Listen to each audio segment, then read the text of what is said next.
election of 2015 and 2023, you come to believe with me that there's no point for this unnecessary political defection, because Peter Obi was in Abga with us. In 2003, when Peter Obi ran election with Mbanuji and Ngige, Abga doesn't have structure in Anambra State.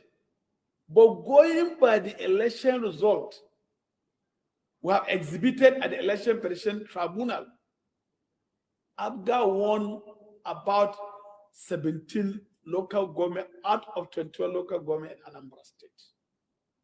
On the genuine election result, we have exhibited before the Election Petition Tribunal.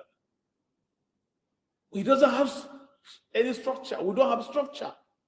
And in 2023, Peter Obi defected from PDP to Labour Party. Labour Party doesn't have one councillor, talkless of member House Assembly or National Assembly or governor or president. But he was able to defeat Tinubu in his own home state, in Lagos State. He was able to defeat the Director General of the Tinubu campaign organization, Simon Lalong, in Plateau State.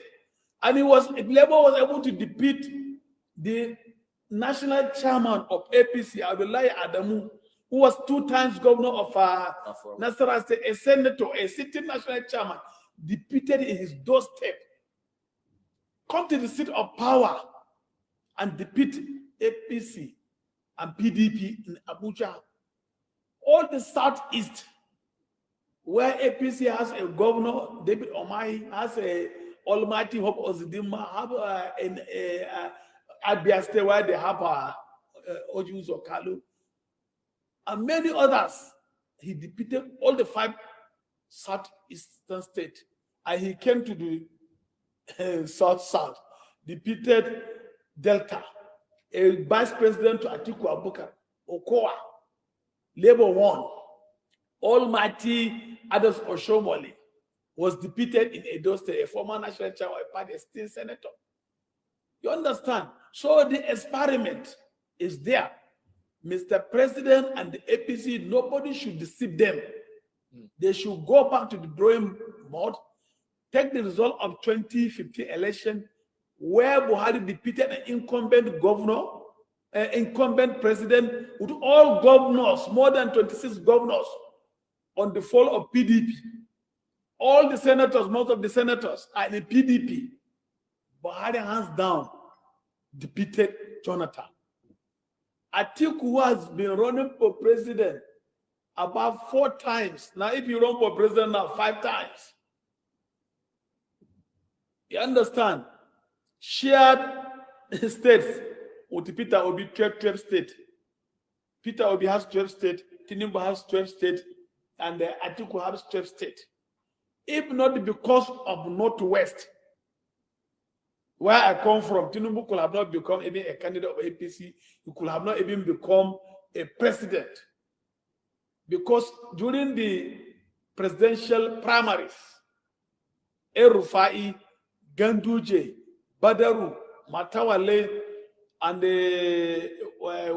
this guy from El-Rufai, many of them, and what do you call him? Bagudu. Bagudu was the chairman of the National Convention Planning Committee.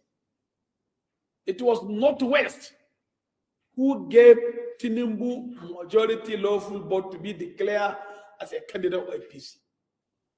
All the delegates of the Northeast voted for Ahmed Lawan. Most of the delegates from North Central voted for Yahya Bello. Most of the delegates from the Southeast voted for David Omahi and Rochas. And the South, they voted for Rotimi Amechi.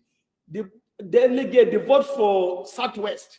The delegate, because I was there, the delegate for Southwest, the vote was splitted between Kayode Payomi, between former Vice President Osibanjo and the Tinubu. So the most of the votes, these governors from the Northwest, you will have only one aspirant. Amesani Erima Bakura. He got only 2 votes from Northwest. You understand? So in the main election, the general election, presidential election, also Northwest gave Tinubu more than 2.8 million votes. In the Northwest, with all El-Rufai, I took one and defeated El-Rufai there. PDP won Katsina State. PDP won Sokoto State. PDP won Kebbi State.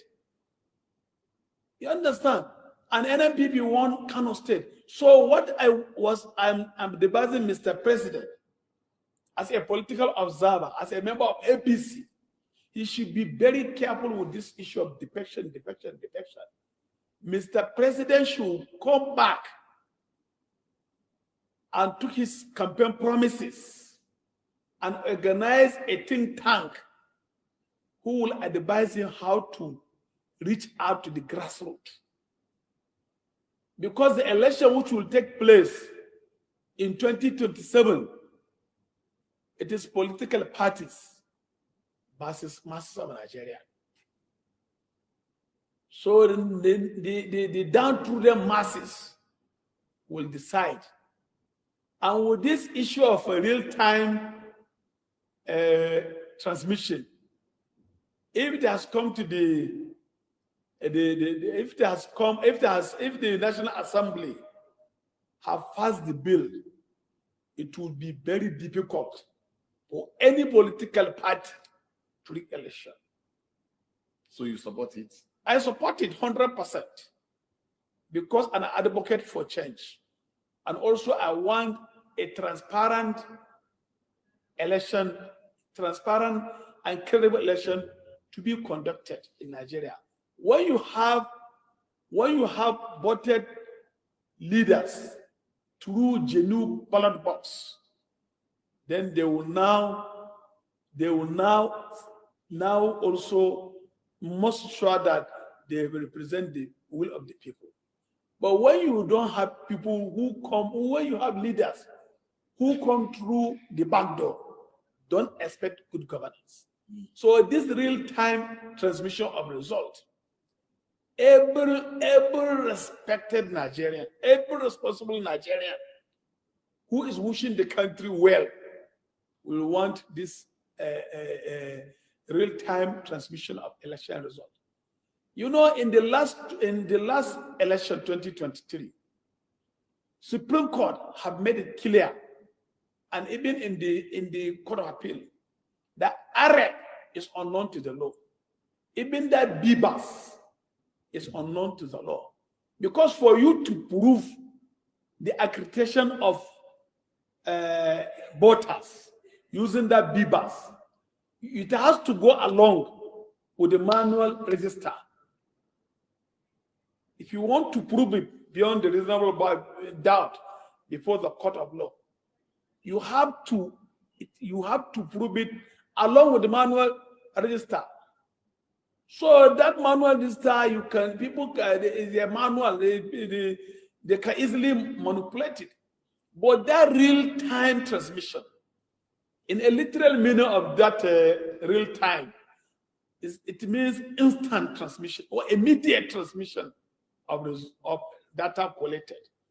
So if it has been incorporated into the amended Electoral Act 2022, you understand? If it has been incorporated into the amended Electoral Act 2026, most of these senators and these governors and members of the House of Reps, and even in the House of Assembly, most of them will not come back because some of them come through the back door. But that real-time transmission, which House of Reps passed into law, if the Senate adopted it, most of them who are making an unnecessary debate or unnecessary argument will not come back to their seat in the National Assembly. Because 97, Muhammad Yakubu say there is 97% internet coverage in Nigeria. When you have only 3% of area where there's no network, is it not a shame for a sitting senator inside the National Assembly chamber who say there's no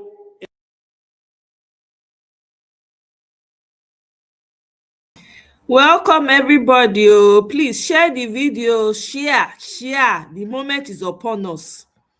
I don't know whether Nigerians are going to fold their hand. Hey, Omo, just forget say you want to do election if they don't remove that manual. Sorry, I'm very, very sorry. All I hear people say, oh, at least the delegates, something. I don't even bother to listen. I say, don't tell me about no goddamn delegates. This is rubbish. It took this man to tell you that this man has been talking to Akpabio all this time. You people are conversing. This man, they talk to Akpabio. I tried a ton of AI. They were aware of what they were passing. If Nigerians keep quiet, Naim, this there's no need. No need. It's the morning show here on Arise News, and now we take a look at those stories making headlines around the globe. First off, there was chaos and controversy in Nigeria's House of Representatives as lawmakers passed far-reaching amendments to the Electoral Act amid protests inside the chamber and demonstrations outside the National Assembly. The House aligned with the Senate to drop real-time. I jumped this one. Never mind. After weeks of deliberation and public scrutiny, Nigeria's Electoral Act has now been amended, reworked, and signed into law. At the ceremony, President Tinubu says he closely monitored the National Assembly's work while urging Nigerians to trust the system. I followed keenly what you are doing. The essence of democracy is to have, very solid brainstorming discussions committed to national development and nation building, the stability of the nation. Very difficult. My ears too. It's not as important as the history aspect of this. Oh my goodness. What is crucial is the fact that you manage the process to the extent there will be no confusion, no disenfranchisement of Nigerians. Oh my goodness. And that we are all going to see democracy flourish. Lies. It is time that we have confidence in our system. It comes after both chambers of the National Assembly on Tuesday took a fresh look at the Electoral Act 2022 Repeal and Enactment Amendment Bill 2026 after several considerations in the last 2 weeks before finally passing the bill and transmitting same to the president for his assent. Tinubu says what matters most was preventing confusion or voter disenfranchisement. No matter how good a system is, it's managed by the people, promoted by the people, and the result is finalized by the people. In fact, for final results, you are not going to be talking to the computer. You are going to be talking to human beings who will announce the final results. Addressing the controversy around electronic transmission in real time, the president was clear that technology must not replace human accountability. And when you look at the crux of various arguments, maybe Nigerians should question our broadband capability. How technically are we today? How technically will we be tomorrow to answer the call of, either time or no? And as long as you appear personally as a manual voter in any polling booth, but ballot paper is given to you manually, you decide in the corner and thumbprint the party of your choice. You cast your votes without hindrance and any interference. Ballots are subsequently counted manually, sorted and counted manually. It's just the arithmetic accuracy that is entered into from easy. It's the manual, essentially. And the transmission of that manual result is what we're looking at. And we need to avoid glitches, I'm glad you did, interference, unnecessary hacking in this age of, computer inquisitiveness. Nigeria will be there. We will flourish. We will continue to nurture this democracy for the fulfillment of our dream for prosperity and stability of our country. I thank all of you very much. The Electoral Act amendment has been one of the most contentious legislative efforts in recent months. Civil society groups and opposition figures had pushed for a mandatory real-time electronic transmission of election results from polling units. Senate President Godswill Akpabio says the new provisions are historic, helping Nigerians detect any alterations of results after they leave the polling unit. We took cognizance of the peculiarities of the country. We did not allow too much outside interference, and we're very patriotic in our submissions. And at the end, we believe strongly that what the president has just assented into Act of Parliament will make for a better election in the future and will also lead to prosperity and will also lead to transparency of the electoral process. The Speaker of the House of Representatives acknowledges that the changes could shift the 2027 election timetable to January, but argues that the adjustments were made for greater good. I beg, I can't handle the lies. I'm sorry, guys. I can't. It's just too much. So wait, what's the catch? If you have CalFresh, Medi-Cal, or SSI, you may qualify. Well, joining us now for a chat on the president's assent and, of course, the signing of the Electoral Act Amendment Bill into law is Andrew Mamedu. He's the Country Director, Action Aid. He's joined by Farouk Ibrahim of the Africa Program Coordinator, Yaga Africa. Thank you, gentlemen, for being on the news tonight. We do appreciate your time. Thank you for having us. Let me start with you, Mr. Mamedu. I think I saw you on the protest ground at the National Assembly yesterday. But, I mean, things have changed in the last 24 hours. Now we have a new law for electoral processes. Given the controversy that surrounded the whole process, did you expect President Tinubu to sign it today? And do you have any surprises? We 99% yesterday, I think I said somewhere that 99% chances that the president is going to sign it, is going to withhold his assent on it. So the president did not surprise us. So there were no surprises. And this is further verified with the speed upon which it is signed. This is less than 24 hours, 120 something pages. And in less than 24 hours. So let me tell you the process. So once a bill comes out, it goes to the president for assent. The president has got a team. The minimum is the Attorney General must go through it, and it takes its time. That's why the law allows the president up to 30 days to either sign it or send it back to the assembly. So, but this was done within 24 hours. And this kind of bill, so we've spoken to INEC in the past. A copy is also sent to INEC to review and go through it and say, yes, this is fine, this is okay, we can implement this and all of that. So INEC is supposed to have a say. The Minister of Finance is supposed to also look at it and say, are there financial implications? Can we fund those financial implications that are coming out from the bill? And before the president then goes ahead to sign or not to sign. But it looks like both the executive and the legislators developed this bill together, debated it together, and at the end of the day, passed it together, and of course, signed it together. So, and this is all against overwhelming majority of Nigerians, particularly one clause. There are beautiful parts of the bill, of the act right now. Yeah. One of them is citizens can actually now print their voters card online. You can go to our website and print your voters card and then use it. So you don't have to, those long queues we have, so those will be eliminated. So that being said, it's not total knock for the bill. So, however, the most important part of the bill still remains. The Senate version still remains. So the question is, what do we do about that? So for us, it's very simple. The civil society, we are rejecting that particular aspect. And it's okay. It's been signed. It's an act. We're not going to say so. It's a law right now. But we can do an amendment. So as early as tomorrow, we can send an amendment. So a senator can raise an amendment. The House of Rep member, even the president can raise an amendment to the current act as we have it on that particular clause. So we'll keep amending and re-amending. I mean, like the president said in his speech there's no perfect system, because at the end of the day, it is humans that will actually run it. But let me bring you in, Farouk Ibrahim of Yaga. How do you think this law would impact the credibility of future elections in Nigeria, considering all that has played out and the speed, of course, with which the president has signed? And Amedu here said, he walked us through the process. It's supposed to take a whole lot more before the president finally, puts pen to paper. Thank you so much for having us. maybe just to answer your question very quickly, it's a question around credibility. Right. And I think that at the core of the advocacy by citizens groups and civil society organizations is to ensure that we have a more credible process, a more legitimate process, a process that citizens can trust and have more confidence in.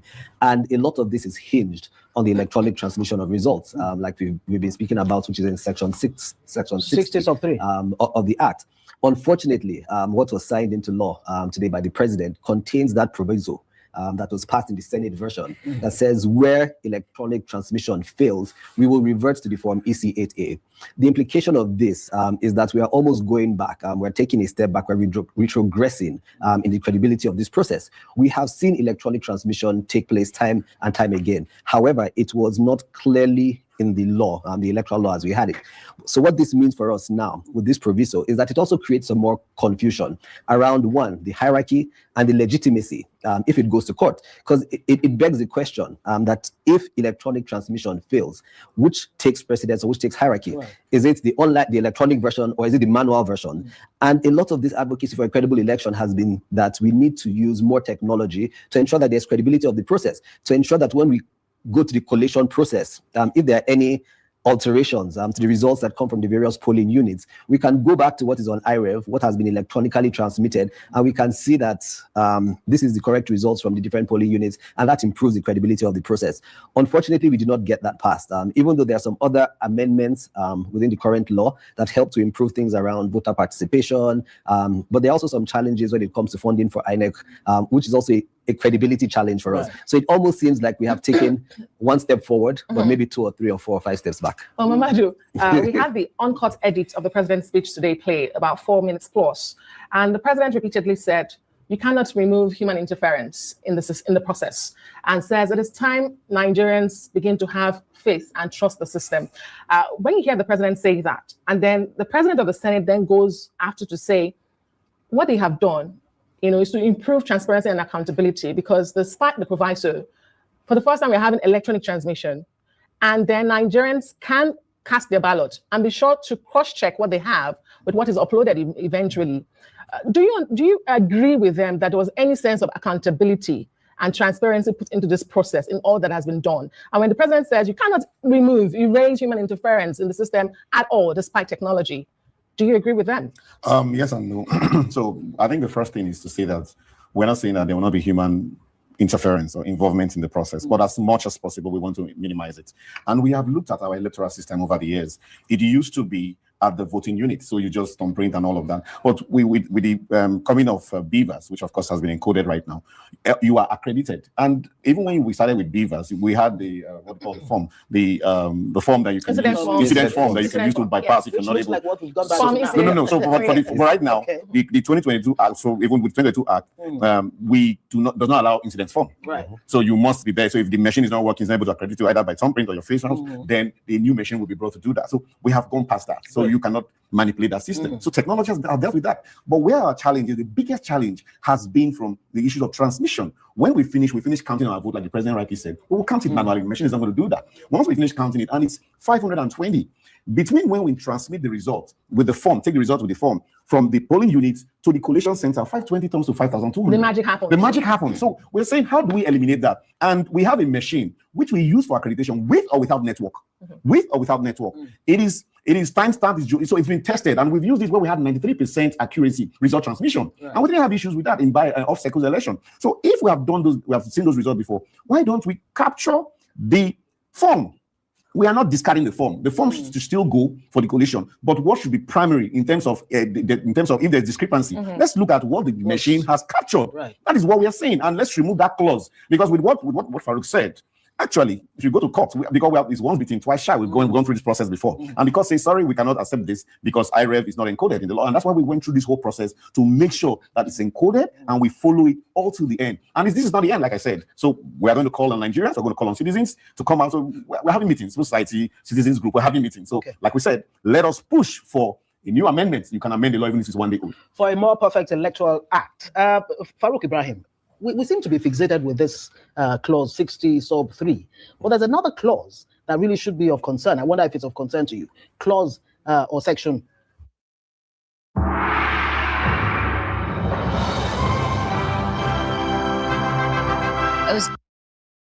84 that recommends how nominees are elected by the parties. It talks about direct and consensus, leaving out the indirect that used to be part of it. Do you have any concerns? Because what it says clearly is that a political party seeking to nominate candidates for elections under this bill shall hold primaries for aspirants to all elective positions, which shall be monitored by the commission. And secondly, the procedure for the nomination of candidates by political parties for the various elective positions shall be by direct primaries or consensus, just like we said. Are there any concerns? Because what this seems to look like is that it's forcing political parties to choose their nominees or candidates this way, in spite of what the Supreme Court has said, that parties have the right to, decide whatever mode they like. I think the greatest concern in this clause is for political parties, because this is a clause that speaks directly to political parties and how it is going to affect the candidate selection process within the political parties, as well as the internal party dynamics. Like you've said, the Supreme Court has ruled one way. We have the Electoral Act or the Electoral Bill or the law now that has also mandated that primaries shall be conducted either through direct primaries or through a consensus. And it's a challenge that political parties are going to have to deal with. It seems like members of the National Assembly probably did not pay as much attention to this clause as they should have, or in some sort of political arrangement to remove power from some certain individuals in the political parties to ensure that with the direct primaries, all the members of the political parties are able to, as much as possible, determine who becomes the candidate for. It has its merits and its demerits. And when we talk about demerits, for instance, because very few political parties have a compiled register of members of their parties who would be required to participate in the direct primaries. But when it comes to the consensus, there's also the merit about who the power holders are within these political parties towards determining who the candidates are for the various offices.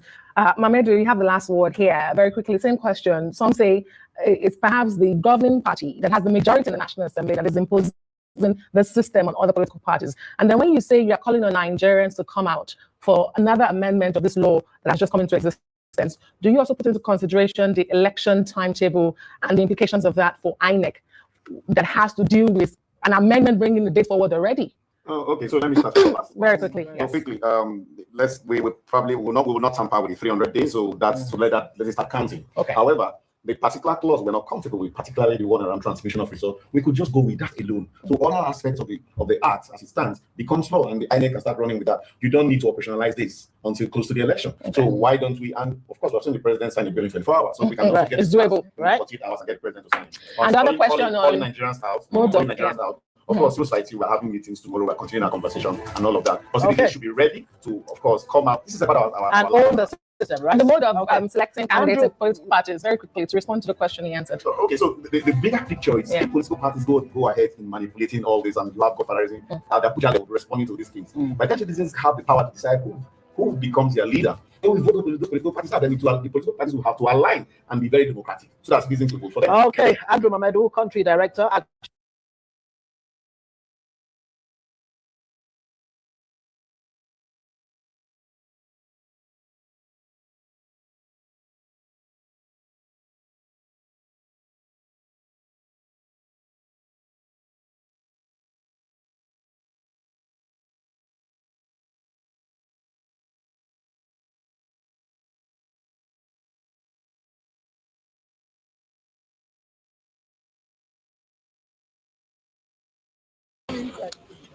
agree on that. Somebody when they escort me asked me, say, how will we make sure, say, all these promises where in they make, in go keep her? I'll give her one assurance. I say, somebody asked me, say, how we will make sure, say, all the promise in they make, you go keep her? I give her one assurance. I say, I know be more. If more no do what in talk as I did for this campaign, I will go in office. If you know green listen, I will begin attacking for newspaper. Yes. And the promise I give her now, I will fight them. Because one thing why I don't go this market, some people I look. One boy tell me, I say nothing will make them vote for me. Can vote for any party. Absolutely. I say why? I say if you Muslim, he say no. What do you? Where are you from? He say Benue. He be Catholic. He say yes, he be Catholic. I say I go report you to father. I say go and report me. You know why? He is tired. The father say I get voter's card, but he's tired. He's tired because 4 years again, chairmanship candidates will go around like this, make promises, nothing. But you people are the problem. You are the problem. When they come, you gather. When they come, you gather. What are you gathering for? If you hold them responsible, they will not be doing what they're doing. Most of them who come out here, they come out to ask you for votes. But when they get there, they will share the money with those who are sponsoring them. I am not sponsoring anybody. I will be surprised if Mo will do the same like them. Mo is an agent of change. Absolutely. So for the first time, try us. Try us. If you know the funny thing, if you vote for Mo and it's that before the general election, we will come. So if we come again, say, we vote for Mo, see your team Mo, we welcome our vote, we'll give you. So you have grounds to test us. I beg, when I help us just vote for Mo and see how things will change. May God bless on that. Thank you. Building material market. Today we come here. I'd like to speak the English way we create because it's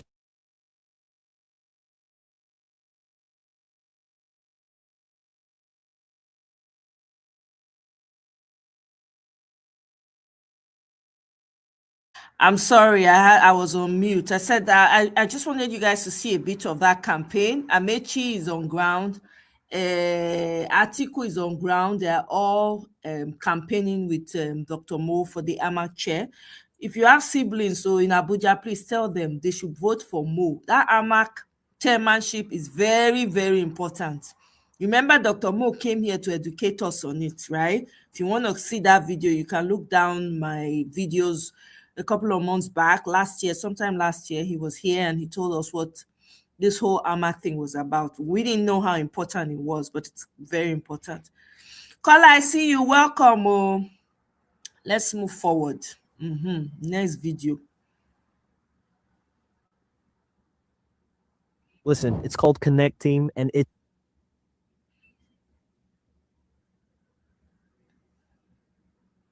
Summary, particularly in this Fourth Republic, to the chagrin of the whole world, where democracy, is being practiced it's being played by decent men, because it's a sport, sort of.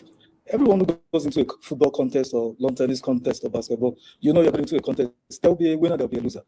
Why should our electoral contest always end up in court? It's an anomaly, isn't it? That's one. Secondly, why is the National Assembly taking us back, to pre-2015, when President Jonathan, in trying to vote in Otueke, Bayelsa State, the card reader could not read his card. He had to vote manually. And then there were all kinds of issues and all of that. Because in 2023 elections, if my memory serves me right, we had almost 90-something%, 95, 96% success rate with the electronic transmission of first instance success rate. At the end of the day, we had 100% success rate. So why are they, interested, invested heavily in taking us back to the dark days? Please. The problem is this. The people who are in the National Assembly don't know the import of the place. It's just a political vocation for them where they can claim privileges and where they can trade away their privileges and duties for favor, and where the whole essence is about themselves. So you will have seen that not only in lawmaking for elections, records from them and occasional outbursts in their own sessions shows to you that where they are to do oversight, they put their self-interest first. Where they are to supervise contracts and check that procurement is done according to the law, they put their own interest first. They become the contractors. Where they are to do appropriation, they write their own personal projects and proposals and businesses and into the contract. So they are self-serving from time, and they are used to it like that. Now, they just didn't know the limit of where they needed to stop before the Republic itself will be unwittingly or wittingly set on fire by them. Because the powers exercised by National Assembly members are so enormous, because they are the aggregation of the sovereign will of all Nigerians. And they to do it, to exercise such functions with caution, and to look at the Constitution to know the reason why we set for ourselves a republic, and we have a Constitution, and we set a National Assembly for ourselves. So they've lost total consciousness regarding that. So as far as they are concerned now, they see themselves as mercenaries who can be paid money to pass bills, to delete clauses, to add to it, to alter bills that are already past conference, and forge signatures, forge the text to suit diabolical and personal interests. And this baptism of fire that they are having now should be sustained. It is not only with respect to the Electoral Act that Nigerians should have vigilance in the National Assembly. Virtually every business conducted in the National Assembly should be scrutinized. And many groups, professional groups, regional association, local association, NGO, must from time to time apply to the National Assembly to sit in the gallery. That's why the gallery is there, to see what they are doing. And for every political party and every NGO should have a legislative liaison who will be monitoring things they are doing. They are mutilating the law, and they are vandalizing the jurisprudence. That is why judges who are bound to just interpret the laws passed sometimes are left in a quandary. Because, for example, however laudable the card reader was, and the Beavers is now, and the IRF, the jurisprudence of Nigeria is that the court should pay the highest attention and primacy to what is contained in the Constitution. Next in rank is what is contained in the Act. Electoral Act. Yes, in the Act of National Assembly. So, administrative rules, such as INEC regulations and other institutional regulations, are just meant to implement what is contained in the Electoral Act. So it is left for INEC to make regulations to ensure that their personnel have access to bandwidth all the time, what they are going to do in case there's a delay in transmission.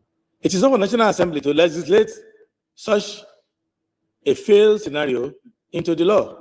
And in any case, the design of the beavers is such that once you send the message, you can recall it, and it will perpetually be looking for how to transmit. So there is no reason for the National Assembly to dabble into that scenario at all. Secondly, the Electoral Act is read in conjunction with other acts of the National Assembly, including the Evidence Act, including the Interpretation Act, which means that we all know, without them injecting confusion into it now, that the election result given to a party agent or the police or any law enforcement agent by INEC, or the one kept by the INEC official, they are primary documents of the results. So what the IRF is doing is to free us from having to compare results. I bring my own, you bring your own. Because everybody has an audited center where you can see it. Secondly, it eliminates mutilation. Thirdly, it leaves no room for you to go to the collation center at the ward level, switch the original result, write a new one to justify whatever number you have cooked. So even if you are a corrupt party agent, once the result has been transferred to IRF, if you collect money and go and try to give a fake one to your party, they already seen the original one on IRF. It also saves costs for other political parties who are not in government or who are not interested in stealing government money to do elections, who just want to run elections of citizens. They don't need to do anything complex. They just have a small situation room where they carry a computer and they can be receiving the IRF results, and it will also significantly reduce litigation because you can see in real time or almost immediately, yeah, you know that, okay, we lost here. Simple as that.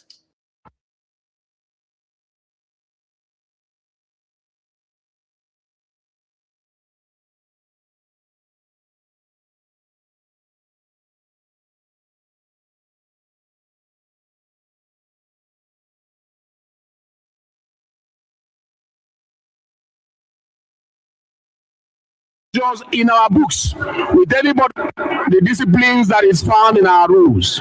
We will give hearing to anyone who wants to speak, but we will not stop from effecting the disciplinary measures in our books with anybody who willingly want to disrupt the course of parliamentary practice.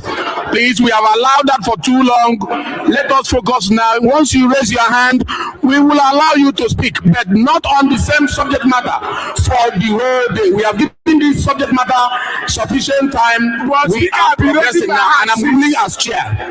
Mr. Chairman, I'll be raising my hand that you 61 talk.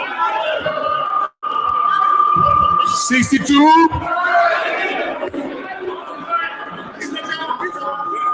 Let's hear what you want to say. Very much, Mr. Chairman. My name is Bamidele Salam. I represent the North and the South of the Federal Constitution of Osun State.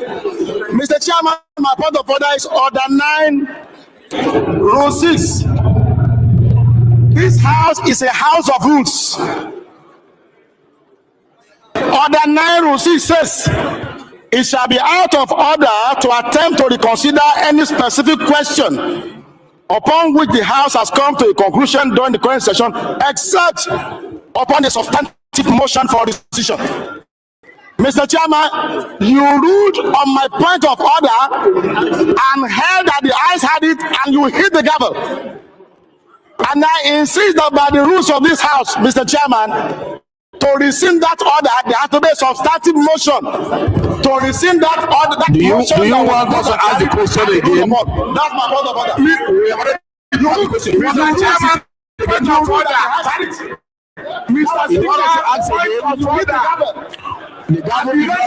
point of order. We ask again. You want us to ask again? Point of order. He want us to give you to present it again. Mr. Chairman, point of order. You can do whatever you want.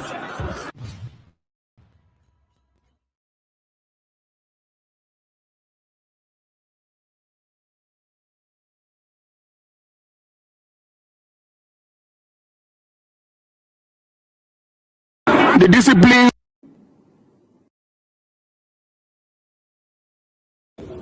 Remember, the money they're giving you is not their money. It is money they stole from you. Yes. That's what we want to stop. We want to stop people from stealing public money. Public money must be for public good. We want our children to be in school for that money they're stealing.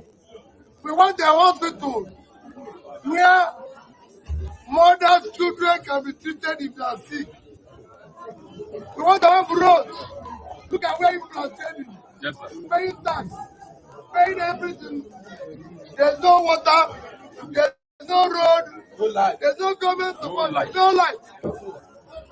Because they're stealing all the money. So when you steal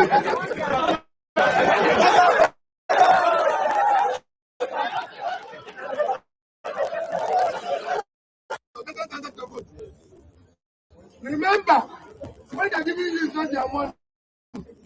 It is money they stole from. Yesterday, democracy was raped.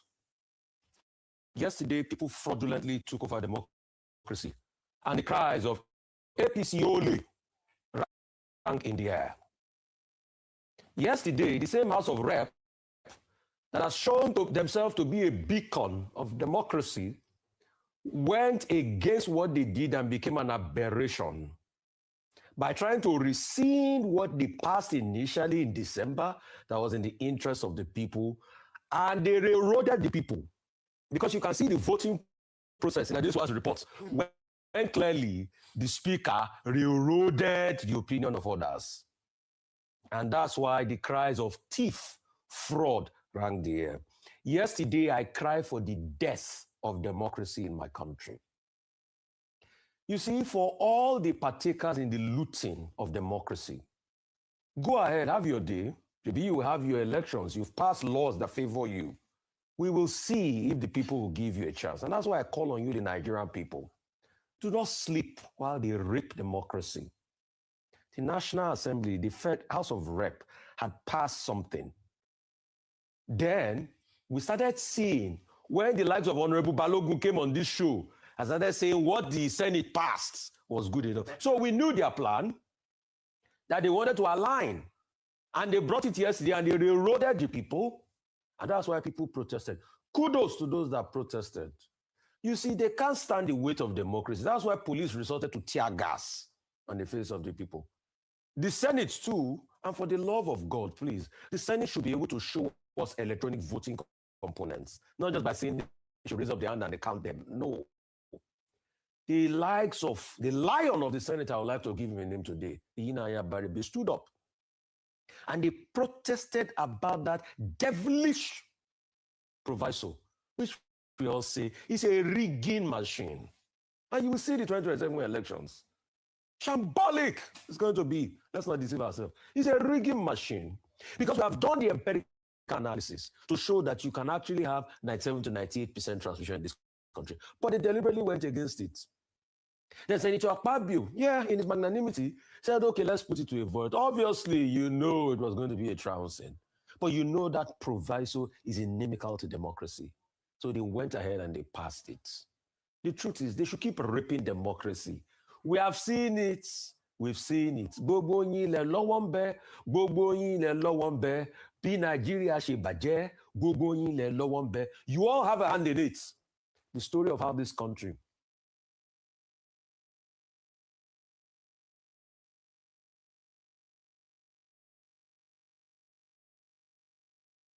this true life story that happened somewhere in Nigeria.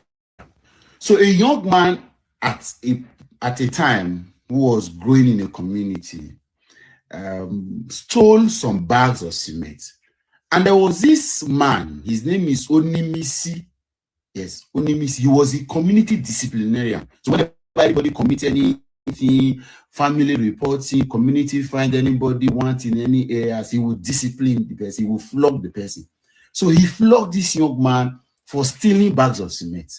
And years went by, and that young man that was flogged now joined politics and now became the governor of the state.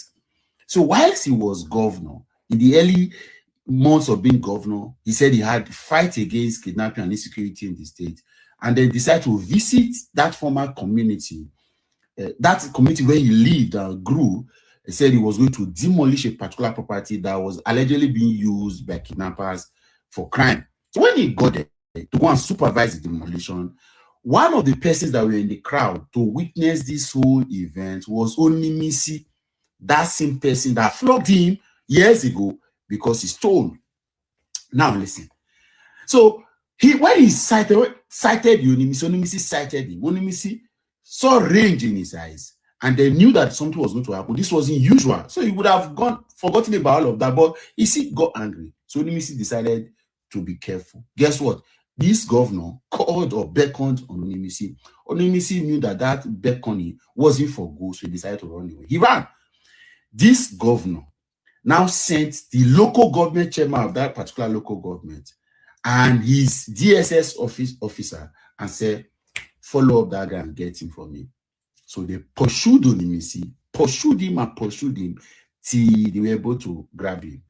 They took Onimisi, blindfolded him, tied his hands, and threw him into the trunk of a car, what we call boot. And then they took Onimisi away. Till tomorrow, as I speak to you, Onimisi has never been found. He wasn't taken to the police station. They looked for everywhere.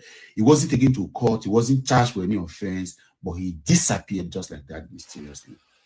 That's the case of Onimisi of Okene in Kogi State of Nigeria. The state, this thing I'm telling you now is a well-known story in the whole of that environment. Former Governor Yaya Bello is the character involved in this. And this particular event happened broad daylight. In the afternoon, not night, people saw it. Community leaders, onlookers, everybody saw it. And they were, till tomorrow, they are still shocked that Onimisi is yet to be found. The Okene local government chairman at the time is Mr. Ya Mohammed. I hear he's still alive and still a politician, so he can refute it if he's still alive. Yaya Bello's chief security officer, Mr. Abdul Malik, he was a DSS officer at that time. He was a CSO. They were involved. In Yaya Bello's car was Jubri Momo. Jubri Momo, in the car that Yaya Bello came with that day, that these persons were alive. The people that took account of this cannot forget Jubri Momo, who is a former accountant general, and Kabiru Oyene, who was his personal assistant domestic affairs, that has also now mysteriously disappeared after the tenure of Yaya Bello. And there are several other stories like this. The only missing family, his children, people that saw that event cannot forget that episode. That is how the average Nigerian politician, how they exercise power and authority. Devilish one, demonic one, wicked one, without any cause, any cause for conscience, nothing. You that stole, you were dealt with so that you can become a better person. You found your way to politics, now you became governor. You did not allow rage, you did not allow conscience, you did not even take it that that person wanted your good. He had to lose. His family has to miss him because of just that party, because he disciplined you. And we expect people like this to get into politics and for any reason begin to bring the good of the society.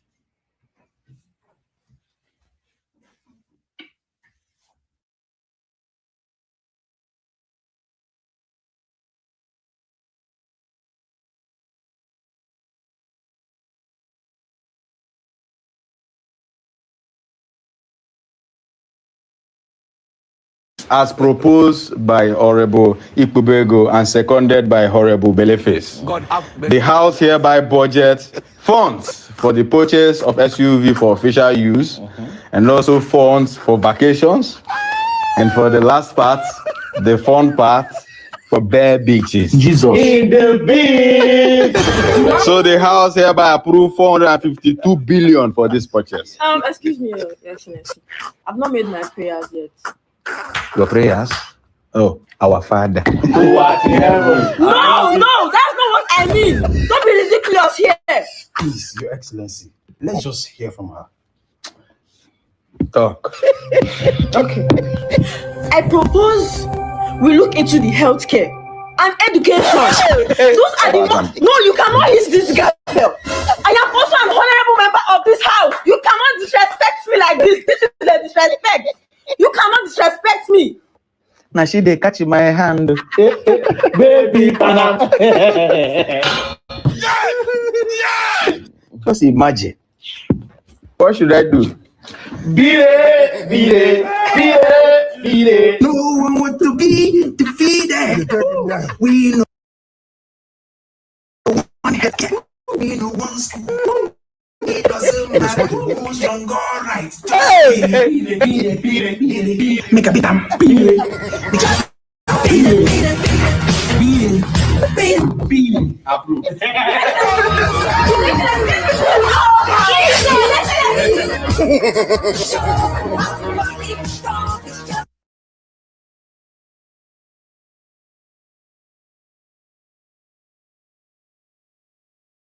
My name is Magnus Soroka, and this is Woto TV.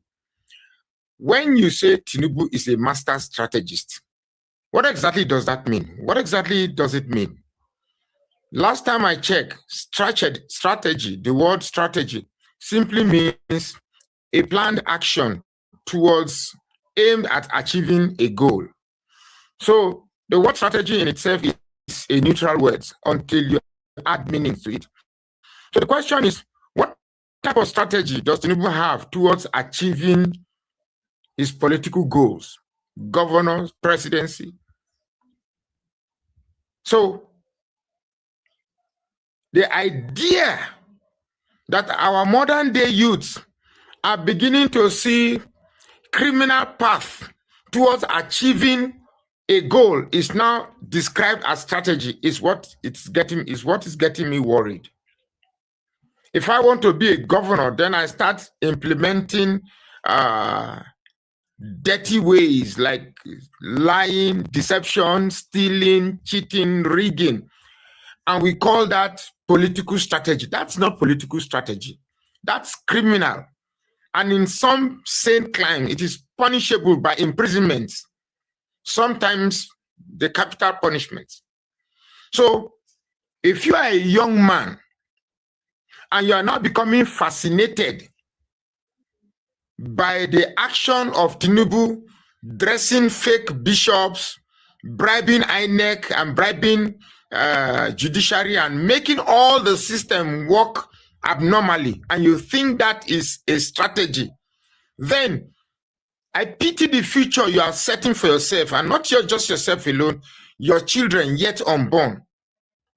If Tinubu is such a master strategist, why is he afraid of a free and fair election? Apparently,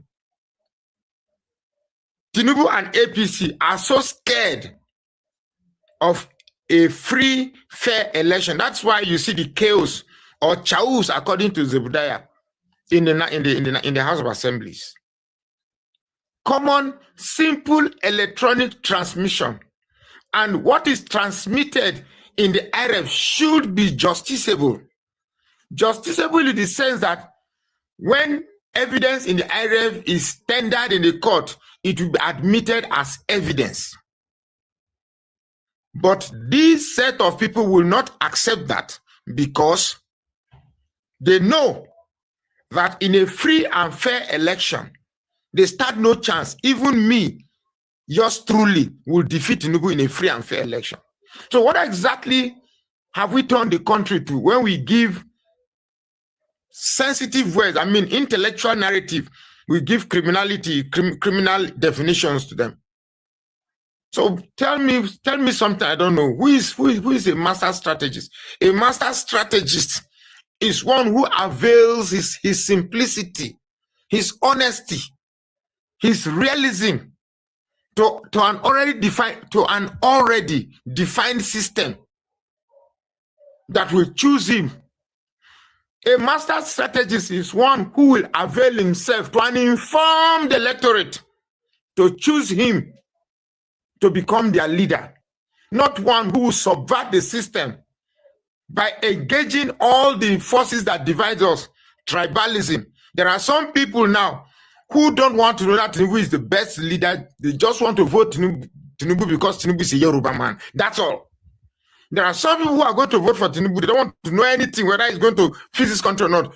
Tinubu has sustained Muslim ticket. That's all. How do we want to go and rub shoulders with our contemporaries when we allow these primordial sentiments be the very basis of our leaders? We cannot go far. So if you ask me, Tinubu is not a master strategist. Tinubu is a master confucianist. Tinubu is a master separatist. Tinubu is a master destruction and master deception. So tell me something else I don't know. My name is Magnus Soraka. Please follow this page and share this post.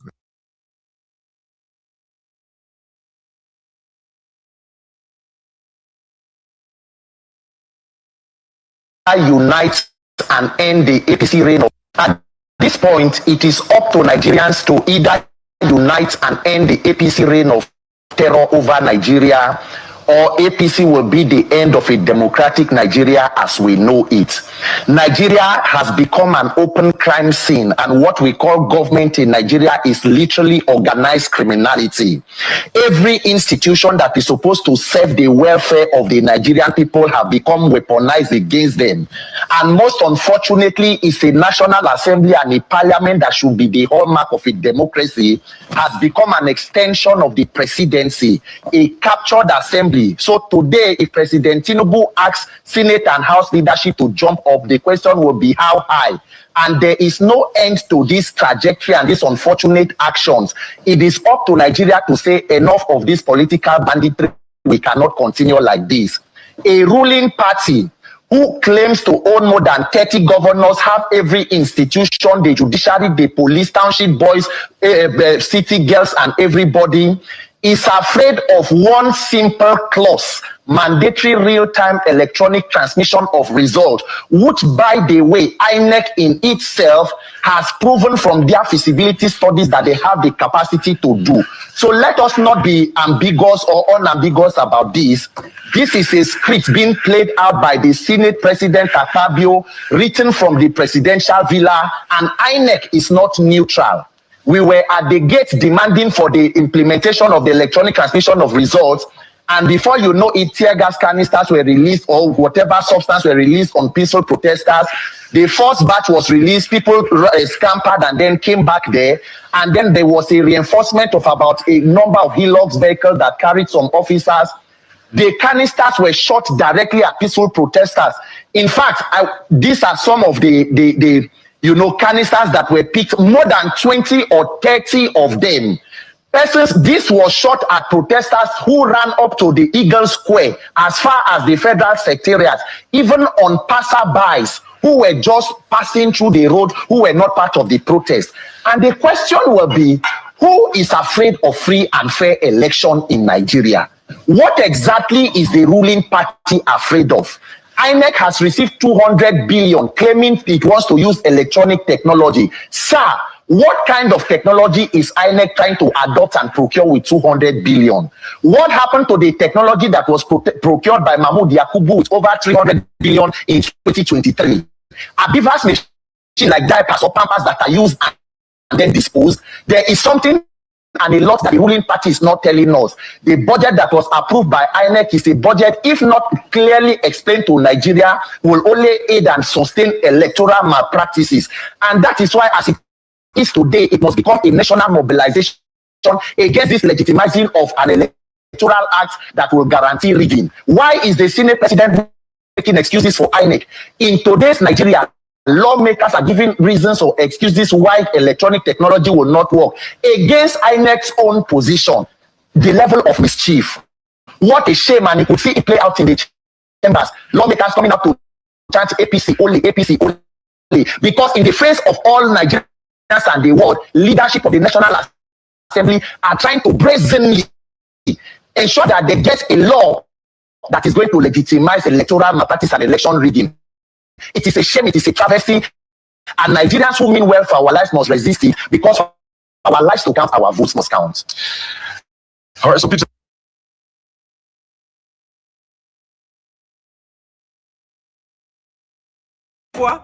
We set we set trap. Abuja Kobo.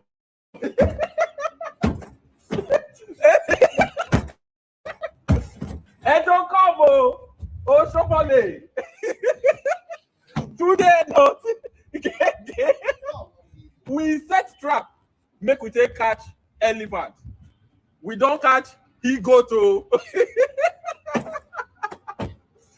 So we come Abuja, come protest, say, give us real-time electronic transmission of results. Senate and House of Rep, and now presidency don't sign now. Say yes, take real-time mandatory electronic transmission of results. Protesters, oh yeah, so we don't get win. 1-0. But they come up put small hole for the under, say, if network no day, you can transmit it manually. In the coming days, if we are not able to change this law, we go explain to Nigerians how they go to use this law to protect their vote. Nigerians, oh yeah, oh yeah. Nigerians, be focused.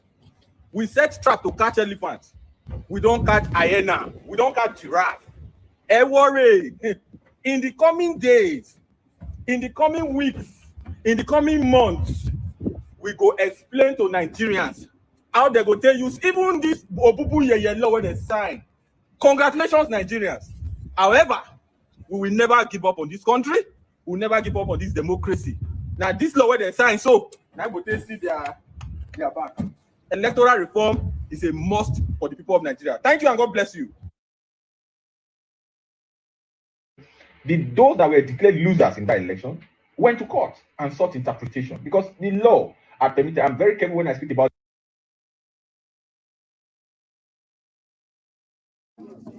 always have a different position. I always have a different position. I believe you.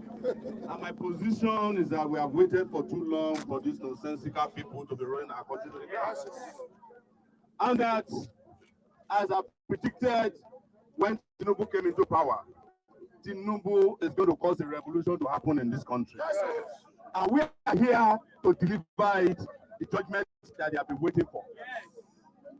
Nigerian people, beyond just the transmission electronically of results, we still have a lot of bad people to deal with. And as we are making these demands, we must also be demanding for the termination of the era of impunity and the terrible politicians that have been holding us to ransom. You all know, and you don't have to argue with me about this, that there's nobody in the National Assembly that would have won an election if it was free and fair. In fact, Fabio never won the primaries of his party. Lawan never won the primaries of his party. And Tinubu will have become president of Nigeria if elections were transmitted transparently. So they are protecting themselves, and we have a duty to protect ourselves. Yes. We have asked them that these are minimum irreducibles. Just asking you to transmit election results, they're not doing us a favor. So, because Nigerians have a bigger plan than the transmission of the results. And that is after the results are transmitted, if we do not agree with the position of the results, we will transmit the people into oblivion in our own time. And the last thing I will say, the National Assembly has its time now to pass the law that mandatory is the word, so that there's no lawyer, no judge who is interpreting the votes of the Nigerian people in their millions, with 7 people at the Supreme Court. But let them pass a law that says mandatory transmission of election is compulsory in real time. And on our part, we will find the network. That's right. Thank you very much, Nigeria. Revolution now!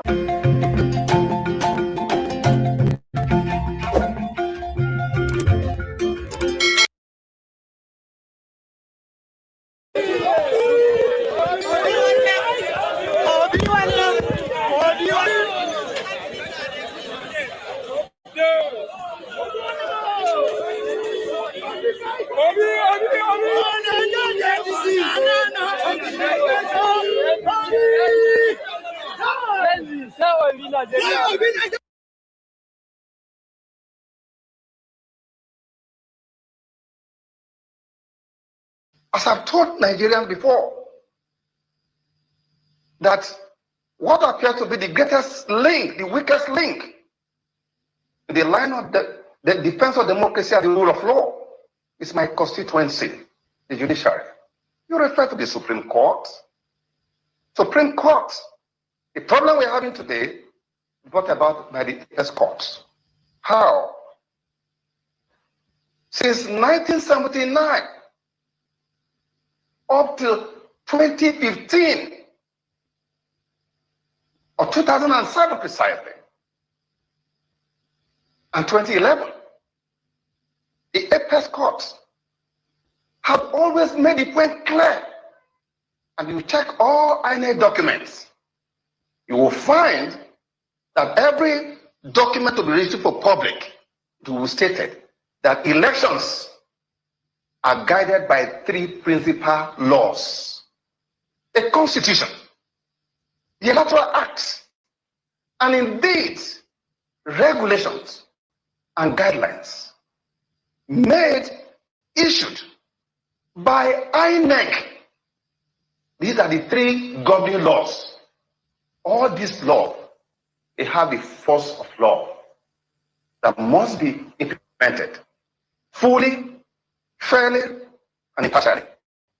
With respect to the judgment of the Supreme Court, it's shocking that after all the historical judgment by the apex court, that because regulations and guidelines issued by INEC are made pursuant to the Constitution and indeed the Electoral Act, they have the force of law. They are subsidiary legislation. Because if you go to the first alteration of the Constitution that was brought about by the Jonathan regime,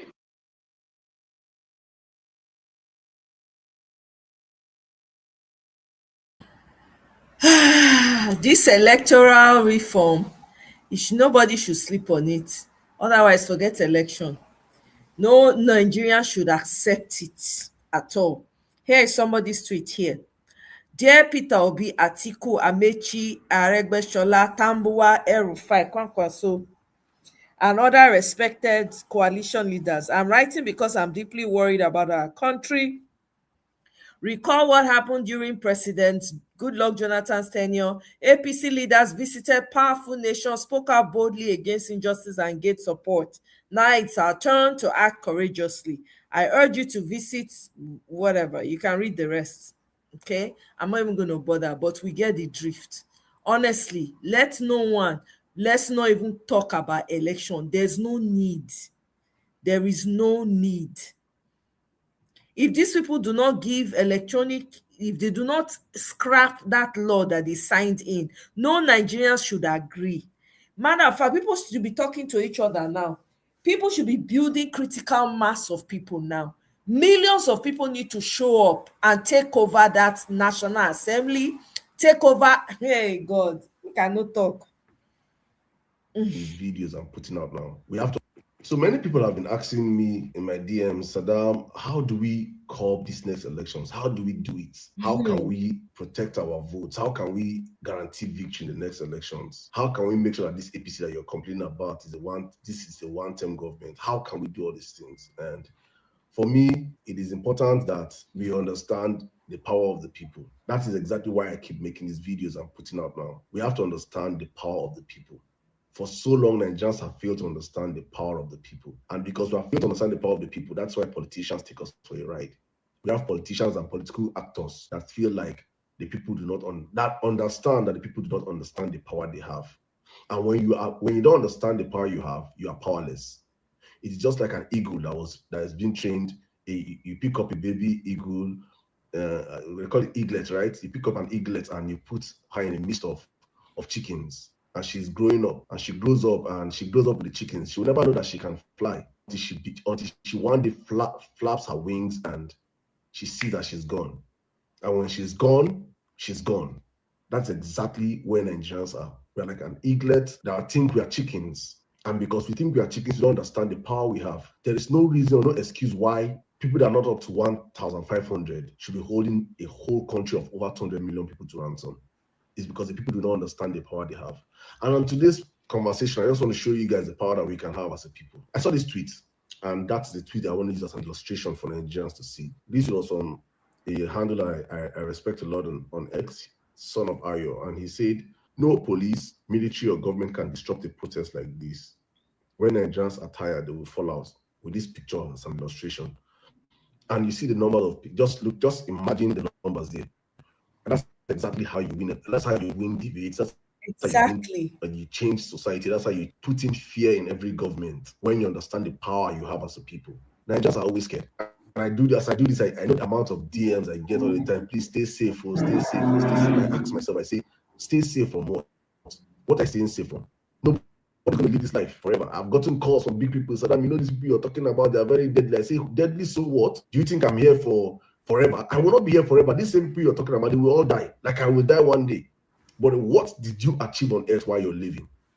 Did you live a life that is worthy of being remembered for something? And Nigerians do not remember you. I'm not doing this to remember the Nigerians. I'm doing it for posterity to remember that I acted when my people were silent.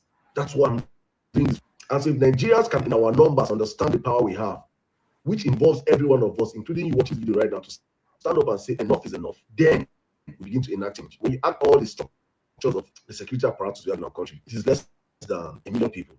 We have less than 300 and something thousand policemen, less than 300 and something thousand militiamen. That's including the Air Force, the Navy, the Army. When you add the civil defense, customs, every of the security apparatus in the country, it's less than 1 million people. And in that 1 million people, like 30% of them are already securing the VIPs in the country. So you have less than 70% of them. That's less than 700,000 people. 700,000 people with guns and ammunition cannot stop 10 million people that come out on the streets. I'm not even asking Nigerians that we should come out now. If 200 million of us, let's say, okay, 150 million, excluding our parents, come out, we will shut down the country anytime, any day we choose to. But that's why they are making sure that Nigerians live in abject poverty and fear. You cannot be scared in your father's land. This land belongs to all of us. So for me, the way forward, and I've proposed this a very long time, that the next elections, this 2027 election, is going to be an election of rig and buy. We have been speaking about it in so many forums, and that's the way we have to go. Because right now, I have seen and I've asked myself, what are the situations where Nigerians can come out in their millions on a certain day? And I've not seen, there's no feasibility that probably there's anything that these people can throw onto Nigerians that will make us be out in our millions on a certain day. Something might happen, I don't know. But the Nigerian nature that I know, our people, our adaptability syndrome that we have, I don't think there's anything that might push we Nigerians to be out on the streets before the next elections. But there's one thing that I'm certain that will bring out millions of Nigerians on the streets, and that is the elections day. Whether we like it or not, millions of Nigerians will be outside across the federations on election day, different people in their numbers. And that is actually a day that we must harness as a people. For me, I'm proposing that the next election must be a ballot revolution for Nigerians. And I hope anybody that watches this video get to push this video as far as possible. That is the only way. Oh, that is the only way. Nobody should be talking about election. What everybody should be talking of now is how to ensure, how to push this information forward and to sensitize people around. Critical mass needs to be built right now. The neck of the oppressed, unless being forced. A history of the struggle is anchored on the fact that an oppressor will not raise his knee on the neck of the oppressed unless being forced to do so. So there is nowhere in the world the oppressors will just wake up with a cup of tea and say to, oh, we are giving you this. Just like they would say, Tinubu said, power is not an a la carte, you have to take it, or you have to grab it out and go with it. So also is a struggle. I don't want us to continue to promote what was used as tear. No, it wasn't.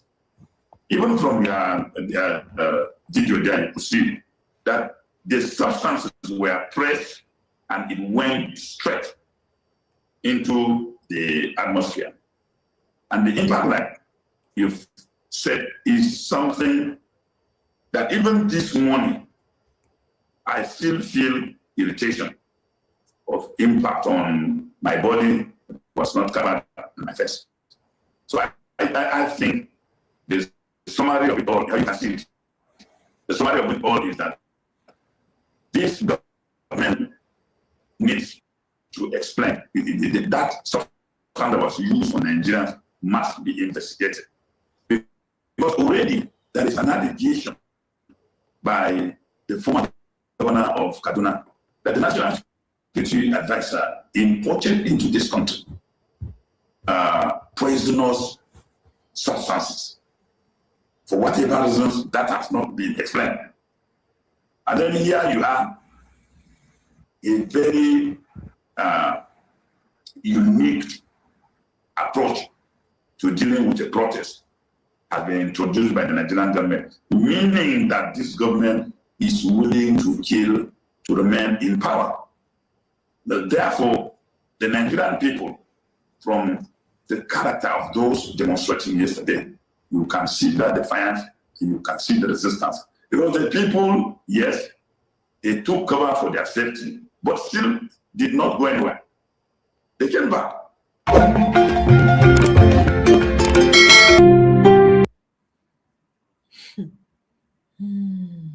Look at these people. I'm not even going to bother playing this video. Okay. President Bola Tinubu don quickly sign bill where Akpabio passed yesterday. Under how many hours when I don't sign electoral act bill into law? Tinubu, why are you running?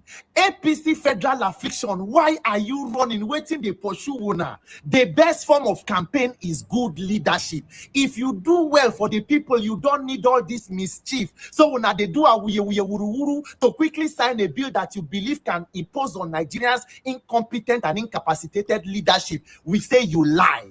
You are deceiving yourselves, APC federal affliction, because Ori Buruku Leshe.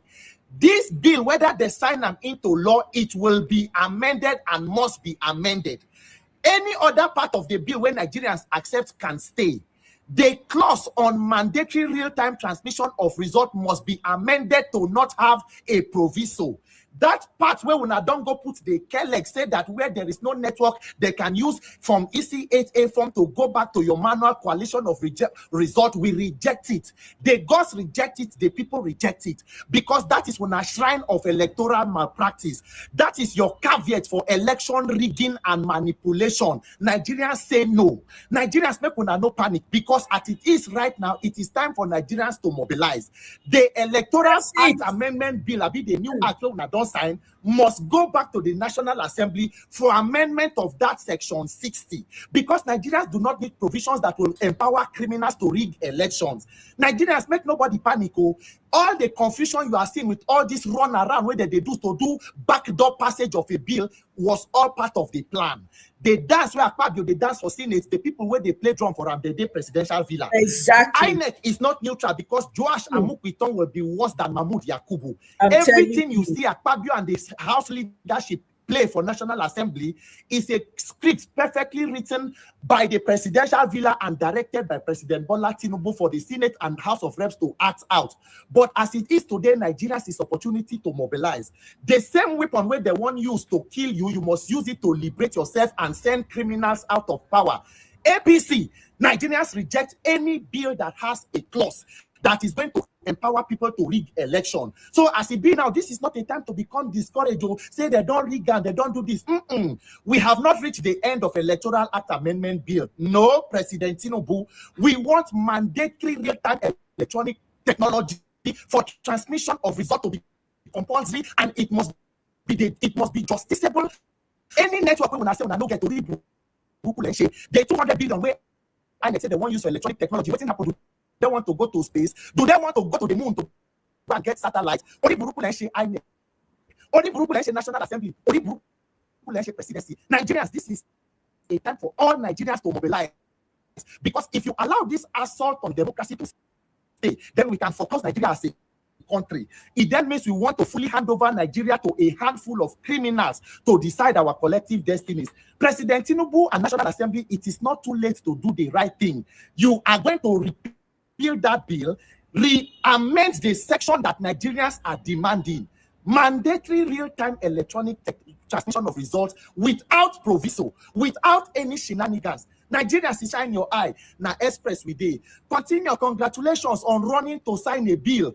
The only bill when I don't fit sign way fast past this one. Now when Tinubu want to borrow money from OPE to claim money points, but this one now don't break Guinness World Record. Less than how many hours? Because you rely on mischief, you rely on loopholes. Why are you running? Now when I get governor, get senator, judiciary, INEC, township boys, city Olosho, everybody called city, everything. Yet you are afraid of one single clause, mandatory real-time electronic transmission of result. We say a lie.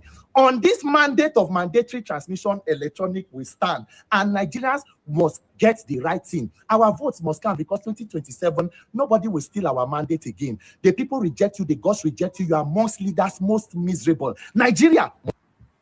I'm fully supported. That's it.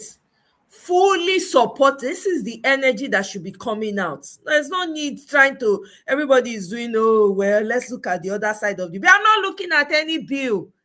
The most important aspect of it needs to be dealt with. Look at University of Nigeria medical students currently protesting over increment of school fees. They claim to have received a memo last night, right, informing them that their school fees has been increased by 100%. In this type of situation, I beg you. I don't even want to bother with VDM right now, because look at what a whole government. Hey, Atasa! That's a government. Hey, Atasa! Atasa! Atasa! Atasa! Atasa!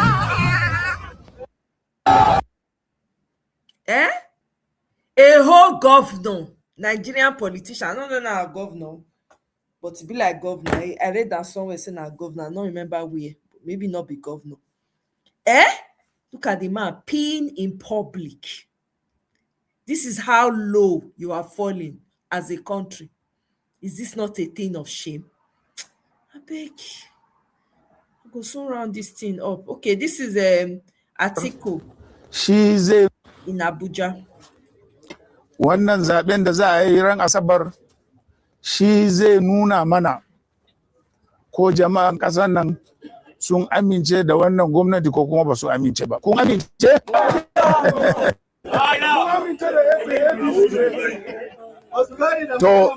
To wannan zaɓe da za a yi ran Asabar yana da muhimmanci kwarai da gaske.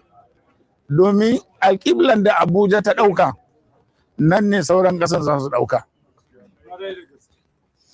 Don haka, Amada. You guys get the drift.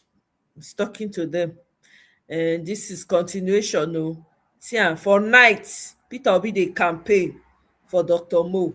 Now, and this is iska ne zaben da aka yi wanda suka yi sata aka yi magudi a baya. Peter Obi ya ci ja'a 6 wanda yake APC gwamnati na jihohin.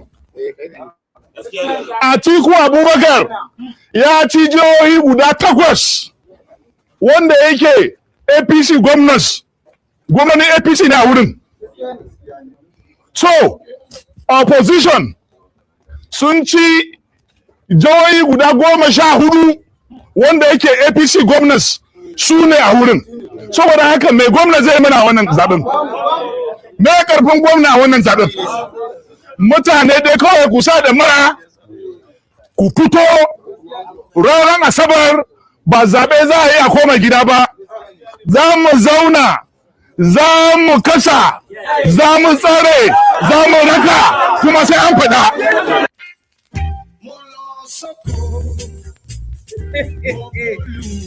Dino Melaye. Even after the video, they flex.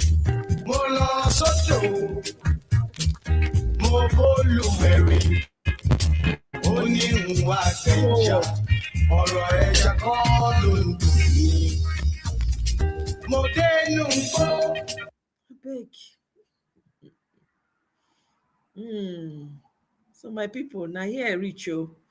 Make I leave. So apparently, let me just read this really quickly. This is in South Africa. So waiting some Nigerians they go advertise fake jobs, and then they will come thief numbers of the unemployed South Africans. Ew.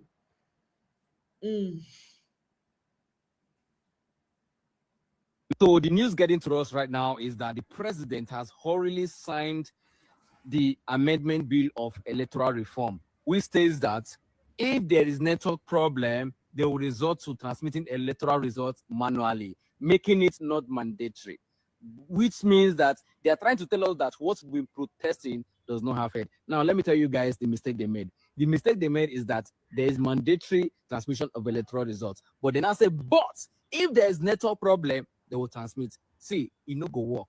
See, Nigerians, we reject it. I don't know about you, but we reject that. You see that bill that the president signed, they will amend it. They will take it back and they must correct it. This is, see, we are not giving up.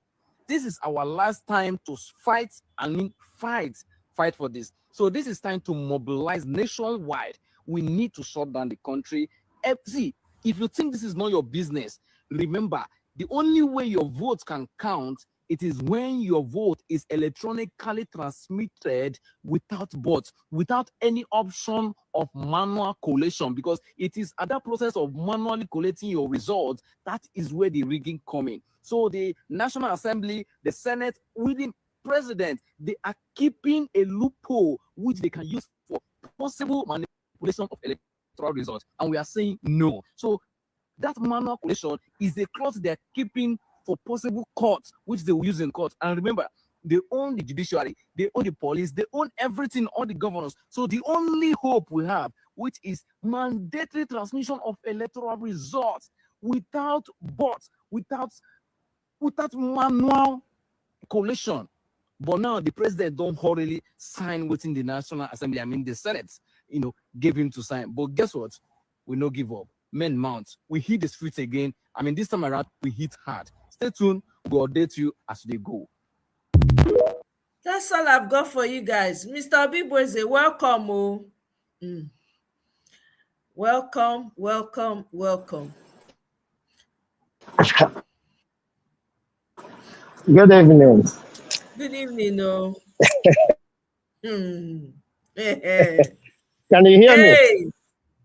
I can hear you. Good I can evening. hear you. Welcome. Yeah.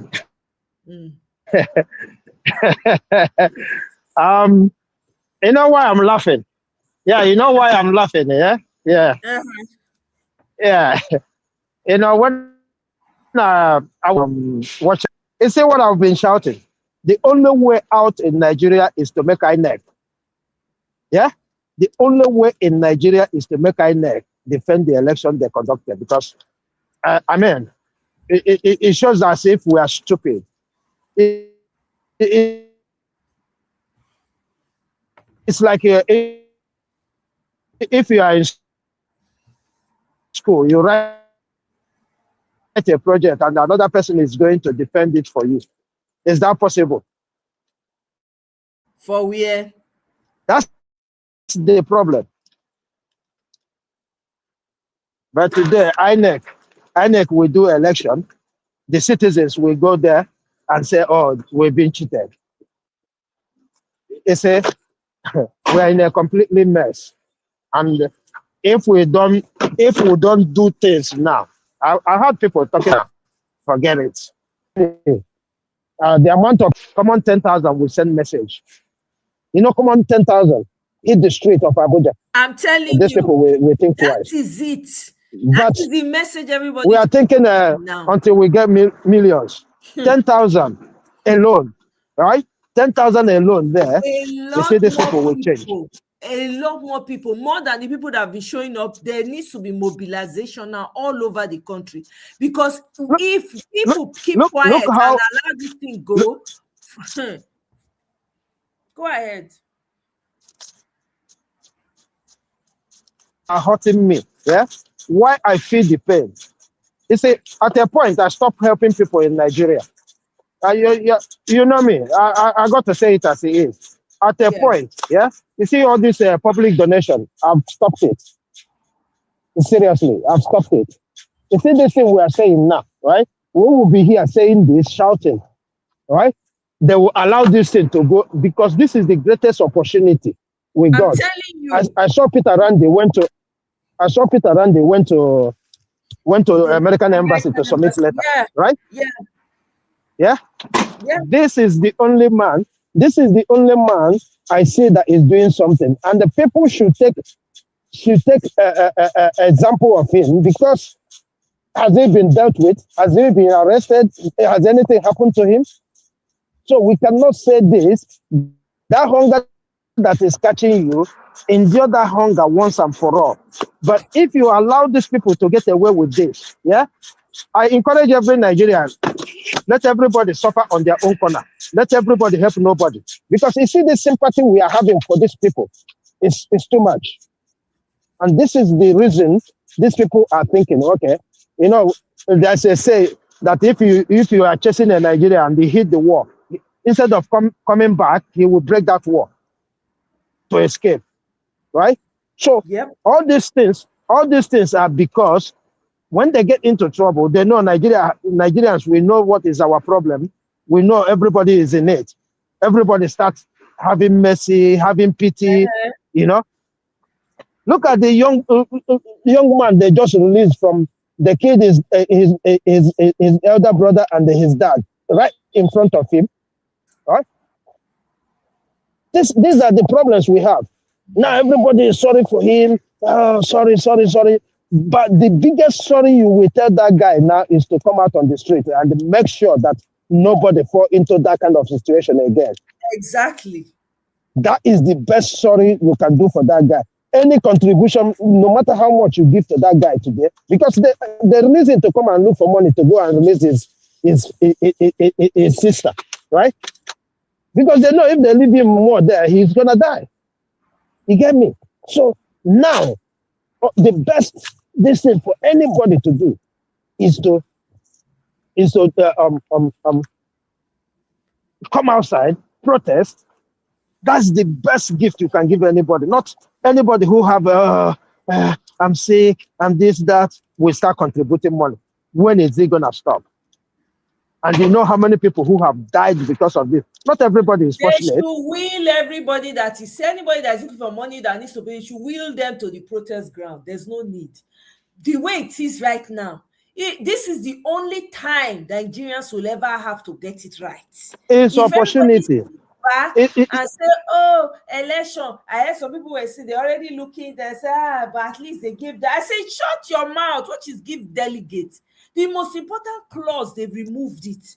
These people have the monopoly of violence, everything. This is the time for you to fight. Even though we know that even if the electoral bill is perfect, they're still going to find ways to rig. But it will not be as bad.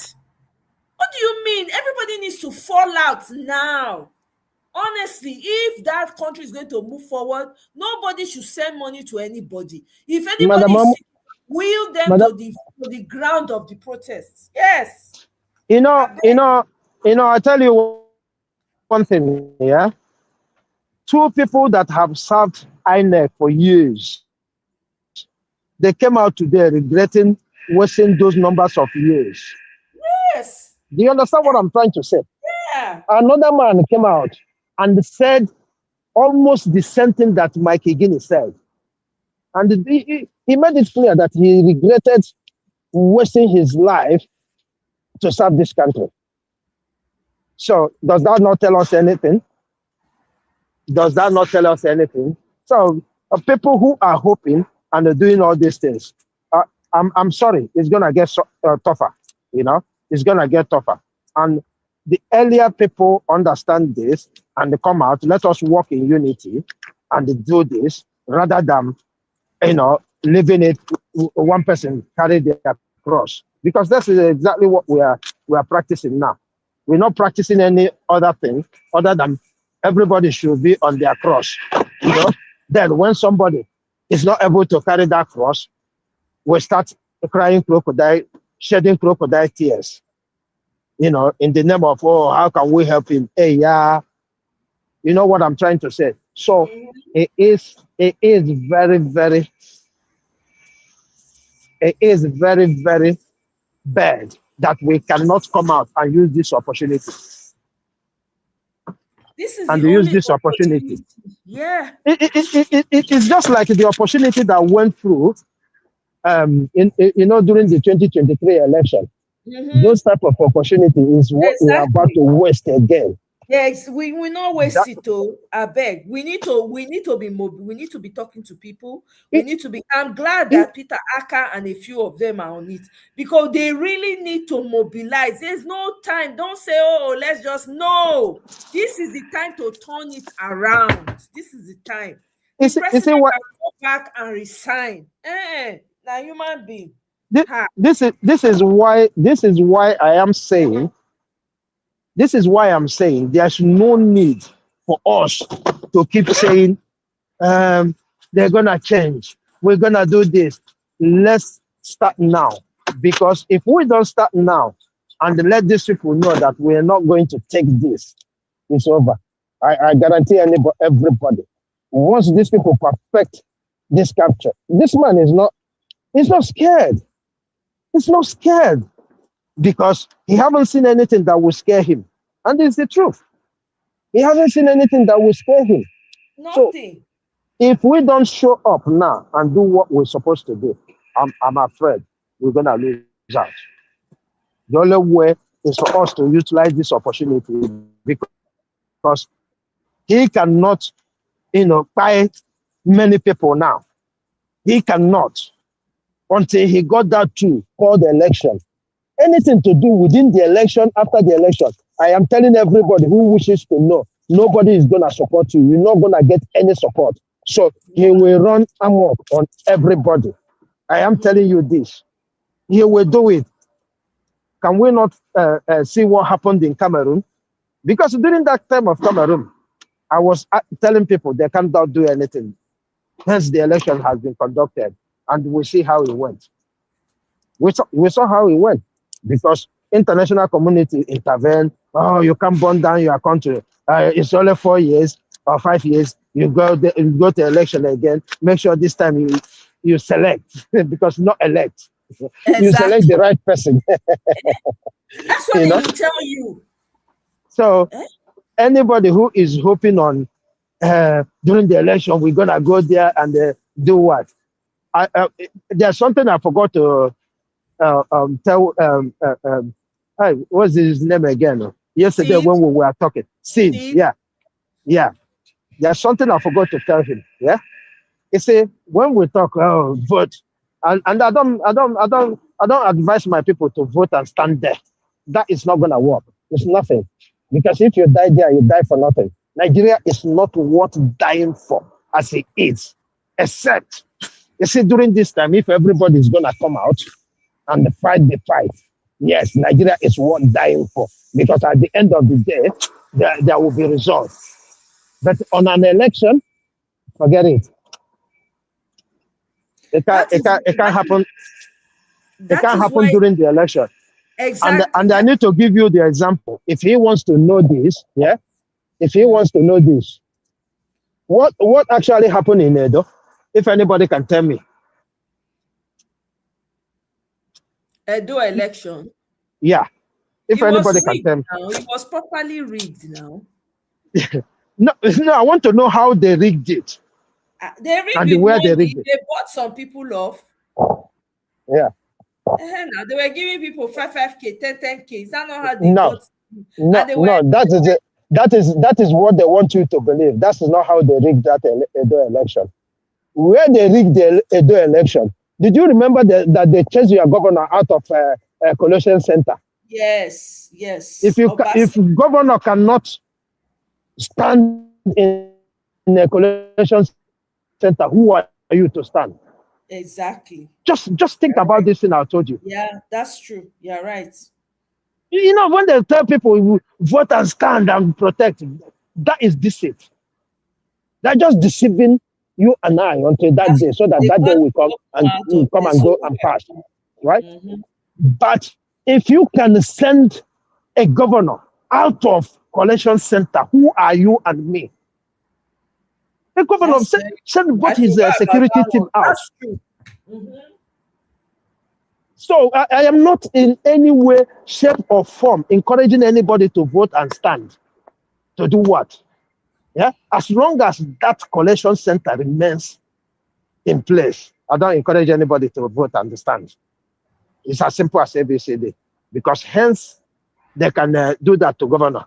They can do it to you, they can do it to me, they can do it to anybody, except it belongs to them. So the reality is, let us tell ourselves the truth now. Go out there now. The world is watching. They have seen the reason why we are doing this. They have seen the reason, because what is democracy?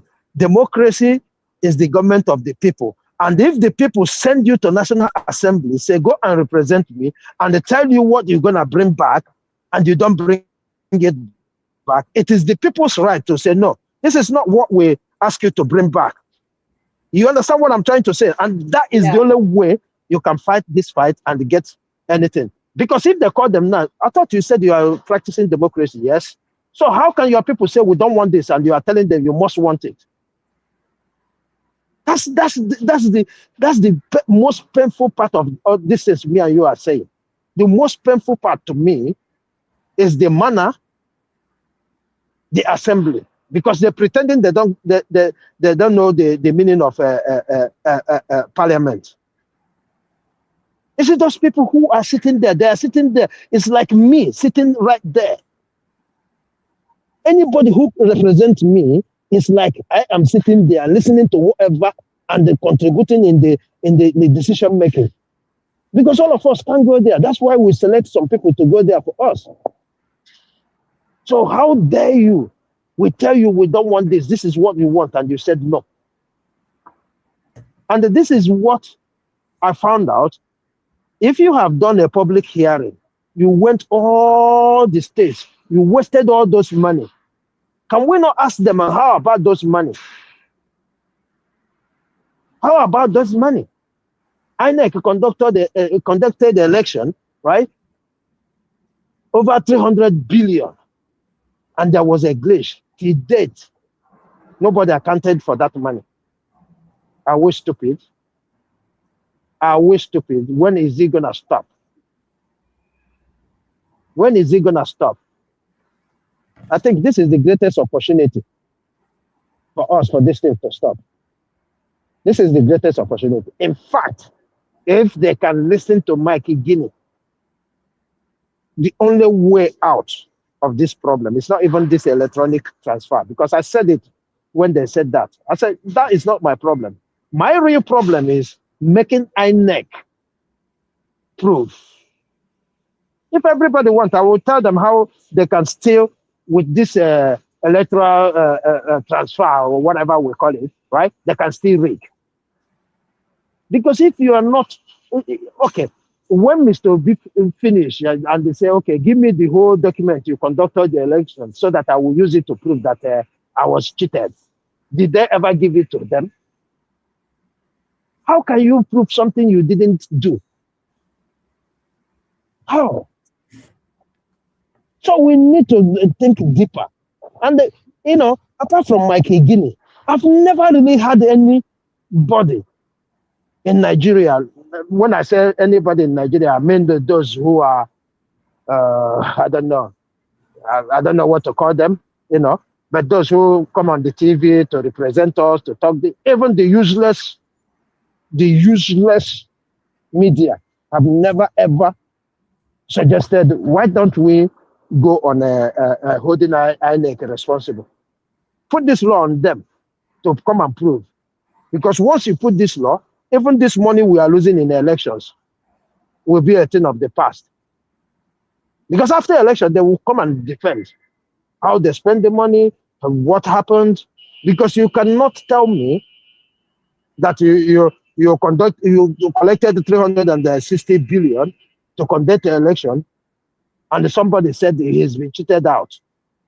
You will need to account to us how you use that money.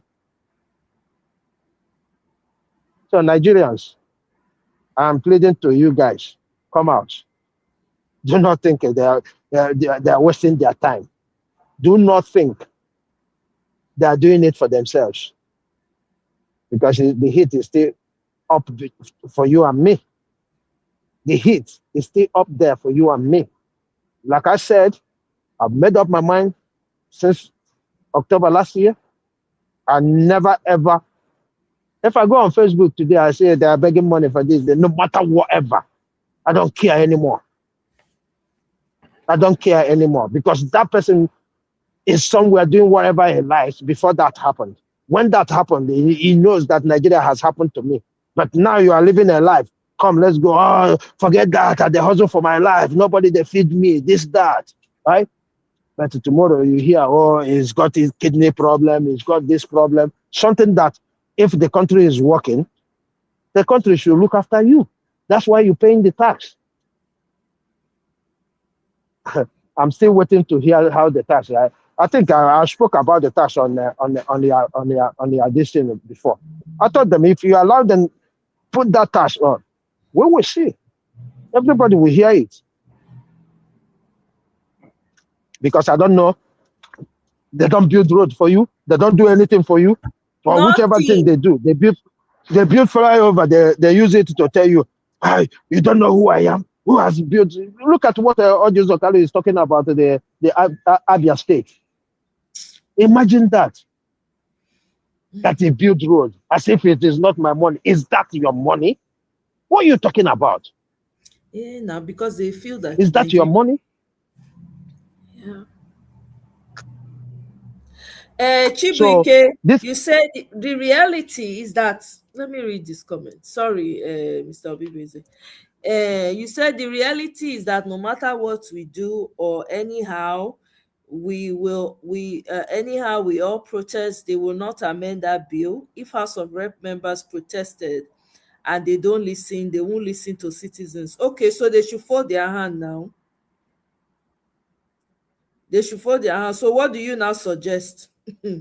What do you now suggest? This is the kind of people we are talking about. This is exactly the type of people I'm talking about. Maybe tomorrow, God forbid. They should not protest now. It is. Let me see what the rest. He said another message. Let's not discourage people to vote. So the last election not teach you anything at all, Mr. Chibuike. Maybe you want to enter studio, explain yourself better because this message when you post for comment not be amateur. If Nigerians do not show their hand, come out en masse, forget it. If you like, go and sit with the polling unit. By the time people that have the monopoly of violence, they go first buy how many for your front. Snatch. In fact, they're not going to snatch the ballot. You go by yourself. Did he not hear the example of Edo I gave to him? No be wrong. You are governor wrong. Come out there. They tell us say come out. What if he do? No be run, he run come out. Since that day when he run come out, no be for London here, he can't hide. So some of us are thinking funny. I'm telling you, some of us are thinking funny. Real funny. You see they talk about votes for this time when we did. So for waiting they play out, you see they talk of votes. Which people you're already discouraging people from voting? Which people are you wanting to not discourage? You already discourage them. So you not carry them to go and vote so that they can buy as many. You are dealing with right. How many people buys? You are not saying you shouldn't discourage. You think that people are encouraged to go and vote right now? There's strong voter apathy. People are working harder to get people to vote and even encouraging them with, okay, we're going to try and push for electronic e-transmission. You are not saying that you should not. Nobody go. In fact, before we even talk about election, this has to be fixed. If the people come out, they can reverse it. Now, because you not know na power, now because you not want to do anything. That's why these people are carrying on the way they are carrying on. That is why they are carrying on the way they are carrying on. Who go follow and go they do vote and counting? I beg. Sorry. If you welcome, Mr. Bibweze, I beg. Talk with you want to talk. You see, these are the things we are suffering from. You see, this type of mentality, is the real issue. If you cannot come assemble yourself in Abuja, right? Tell me how many people you see in polling units that can withstand anybody? No, I mean, sometimes I don't know how we think. If you go to polling booths, they have, for Lagos, okay, let me say for Lagos, the maximum people you can see there is 2,000. Max in each polling unit. What is 2,000 going to do? But they tell you, come out now in mass, right? I'm not even saying hundreds of thousands. I said 10,000 enter.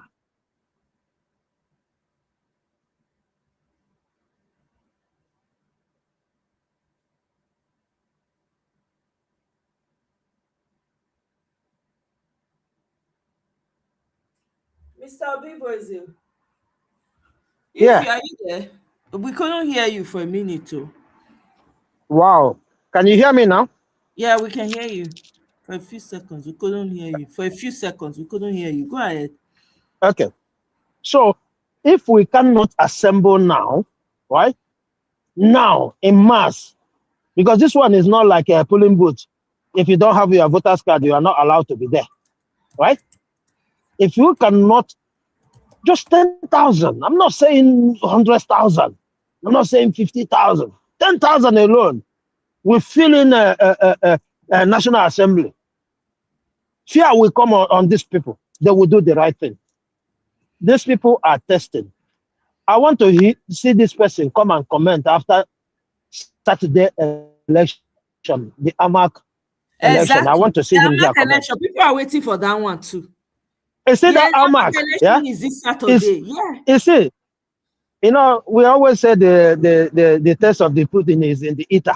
Yeah.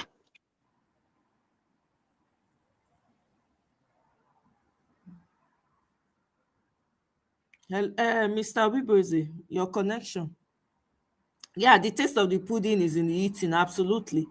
Yeah, AMAC election is coming up. If people not stand on our people, not power day. Now, because we don't they do docile, that's why these people have taken full and proper advantage. All it's going to require is for the people to come out en masse. I'm telling you, your officials will run. They will be afraid. How many are they? You cannot repeat what happened, even worse. What happened in 2027 is going to be worse than what. I am not going to encourage anyone to come out and vote with this electoral reform. Sorry. Lie. It's not going to happen. It's not going to happen, no. Eh?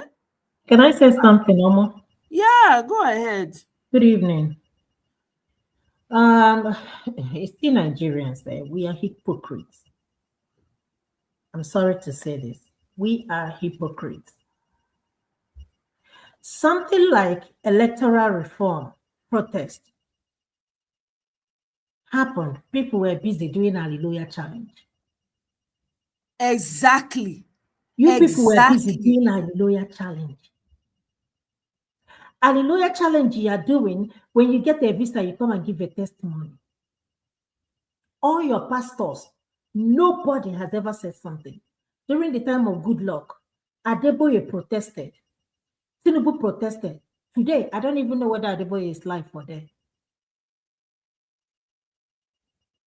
None of your pastors, not even one. But you will go to the church and they will ask you to pray for Nigeria. Isn't that madness? Isn't that madness? Well, it's none of their business. You know why? Because all of them, they have either American passport or British passport or American visa or British visa or any visa to leave the country.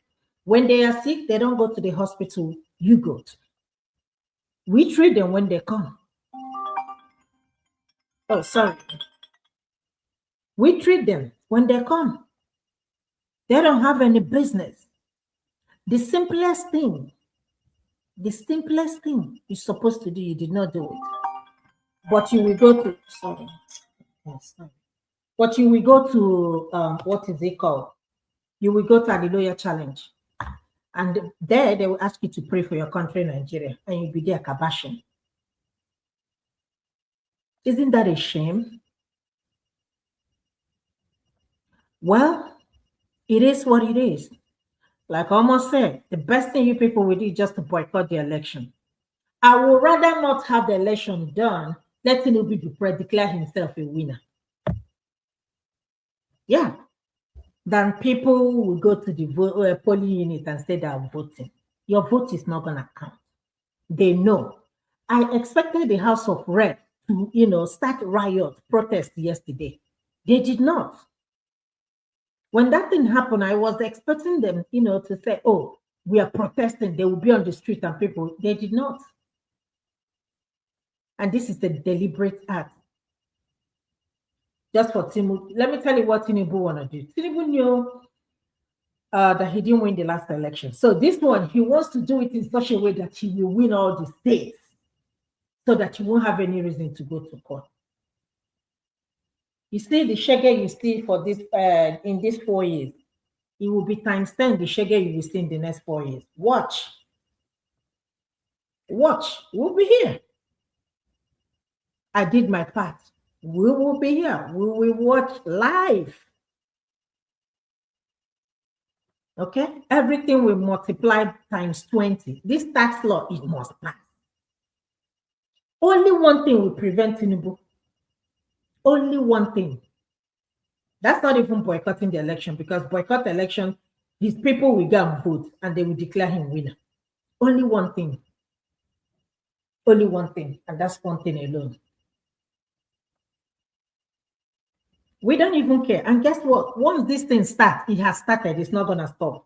Whoever that's going to come behind him will continue. So just understand that we no longer have a country now. And for people supporting Tinubu, whether they give you 30 million, you're talking about 20-something thousand. That's it. Give yourself 6 months, 1 year, the money will be gone. Your suffering will continue. I want you to understand what you are about to face.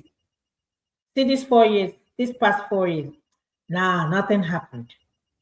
I saw a post where he said, I don't know whether it's real or not. Nigerians, forgive me, or Nigeria do what? I don't know. I don't know if he said it or not. The only thing Tinubu knows how to do is corruption. He is good at that. I will give him credit. He is good at that. 2027, Shege promise. Only one thing will stop him, and that thing is God. Only God can stop him, and by stopping, by removing him, you know what I mean. It's not just God, though. If the people are in the list of God. If the people come out before the election, forget if that electoral law that they signed, that he signed, if they do not reverse it, they should forget it. They're not gonna reverse it. Let me tell you something. No, they will. If the people come out, if there's a which people are you even talking about? The people that are doing Hallelujah challenge or who? The same people that are praying for visa to you will have to get the critical mass. I disagree with you. We'll see. We are here. Not only the people that are going to church, the people that are going to Hallelujah mass compared to the population in Nigeria, there's still many. No, what I'm saying is we have to sensitize people to come out. If they don't come out, is a way. There's no God. God is not going to come and do for you. What you need to do for yourself, forget that thing. That the man will people holding live the long. Hallelujah challenge, right? It's not about Hallelujah challenge. It's not. I'm just giving you an example. It's not about hold on. I know you are passionate about this, but we live in the world of reality. Which reality are you talking? No, your reality is I'm talking about. Let me tell you something. Your reality is Amaya, can I come in here? No, yeah, see, 1 second. I understand what she's saying. Yeah, she is trying to tell you that Nigerians are not ready to come out to chase this man away. It's not that they are focusing their. No, you forget impossible. that. No. I understand during this Senate, did Nigerians not come out? Who are the people that? How many of them came out? Did you? Were there not many more? How many? No, they're not. They're not even up to 50,000 there. They're not. But did they not come out more than before? No. So let's not knock it. Everybody should. I know you are passionate, but let's understand it's that not about passionate. It's not about until we are ready. Then we see waiting. Let's see where it should be. Nobody should be talking about God. God is coming to. God's not going to come from wherever He is to come and do for anybody what they ought to do for themselves. They are praying. God will answer. What are we talking about? Let's just forget. If that's the case, may everybody enter house. Nobody should come out and vote. That's the reality. I'm telling you, I know you are passionate. I am passionate too. But with what I'm saying, we are not serious. We are not yet ready. What I'm trying to tell you is this, right? You see, these pastors, if they really care about me and you and Nigerians, they will tell Nigeria. You know, if these pastors tell Nigeria, go and protest. These people listen to their pastors more than anything. Some of them even listen to their pastors more than you are saying, you are talking. When you now say, that's what I'm saying, but the lawyer challenge, they are busy at the lawyer that's challenge. What we should be saying. Like, these people, these pastors should tell their people to come out. That is what we should be saying. They're not going to do that because why would they do that?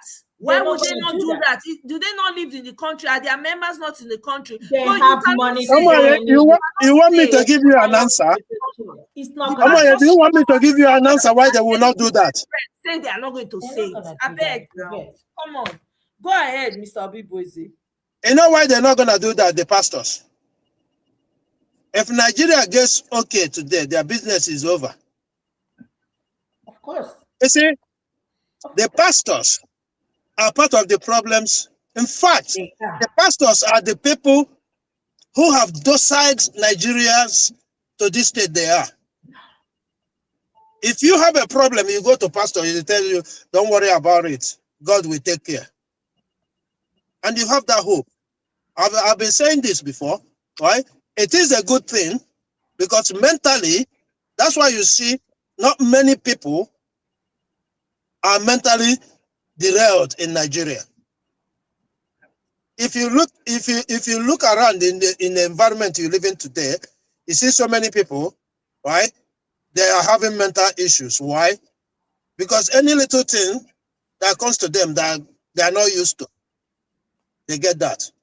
But when a Nigerian such thing happened to him, he runs to the pastor. The pastor counsels them and they come down. Why?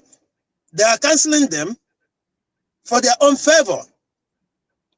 Because they stay in that church, believing that one day, imagine a pastor will be in the church. He say, I see somebody driving a Rolls Royce. His name is Chi. Somebody will say, my name is Chibika. Yeah, you are in school now. Yeah, you are about to come out from school. Listen, all these things, right, ties you to that church. You're going nowhere. Okay, so now tell me. So now, Mr. Obiboze, let me ask both of you now. So what do you people now say is the solution? Because forget elections. The solution is for them to come out right now. This is the biggest opportunity for them to come out. If they don't come out now, yeah, come on, yeah, you know this. And I've been not gonna come out too. I've been saying this on your platform, right? I've told my people, if we don't do something about this election, if you go out there, you're on your own. Do not come to me if anything happens. It's just like anybody who is traveling from my family. You have to keep money. If you don't have money to buy air tickets, except you are going to save somebody who is in danger. If you're traveling, make sure you drop money, ransom money before you travel. That's me. I'm a realist. I tell you as he is. And when that situation comes in, believe me, I don't listen to you. I'll tell you, unfortunately, there's nothing I can do. Okay? Unfortunately, there's nothing I can do for you because I've seen that situation. I've warned you about that situation. If these people don't come out now, let them forget about the election. There's no need to go out. Because if you go out there, you get injured, you get tied, anything that happens to you, it's all upon you. That is the reality. You know, before if I say it, people get worried. Why am I saying like that? Why am I saying like that? The opportunity is right now for you to come out. There's a reason for you to come out now.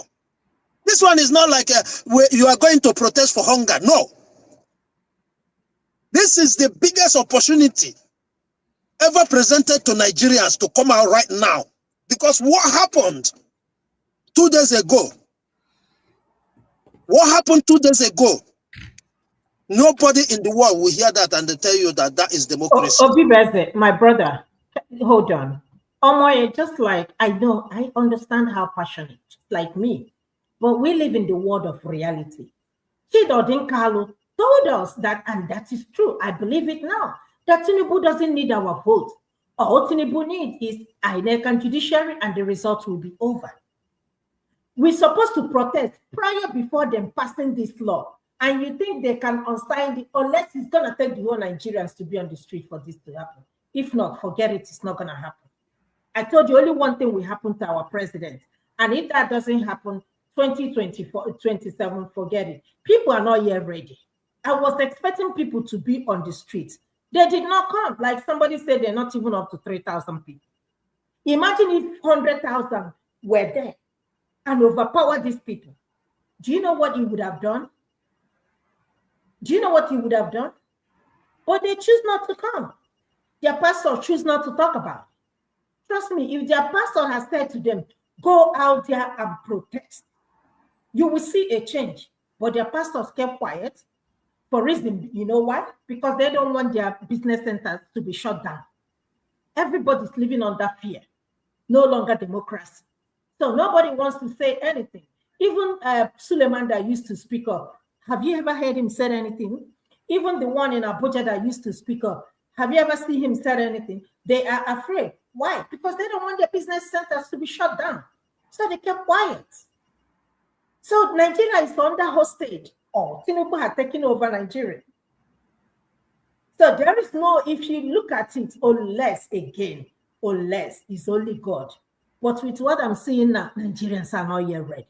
People are shouting revolution, revolution, revolution. Common protest. You did not come out to protest, but you want revolution to happen. How?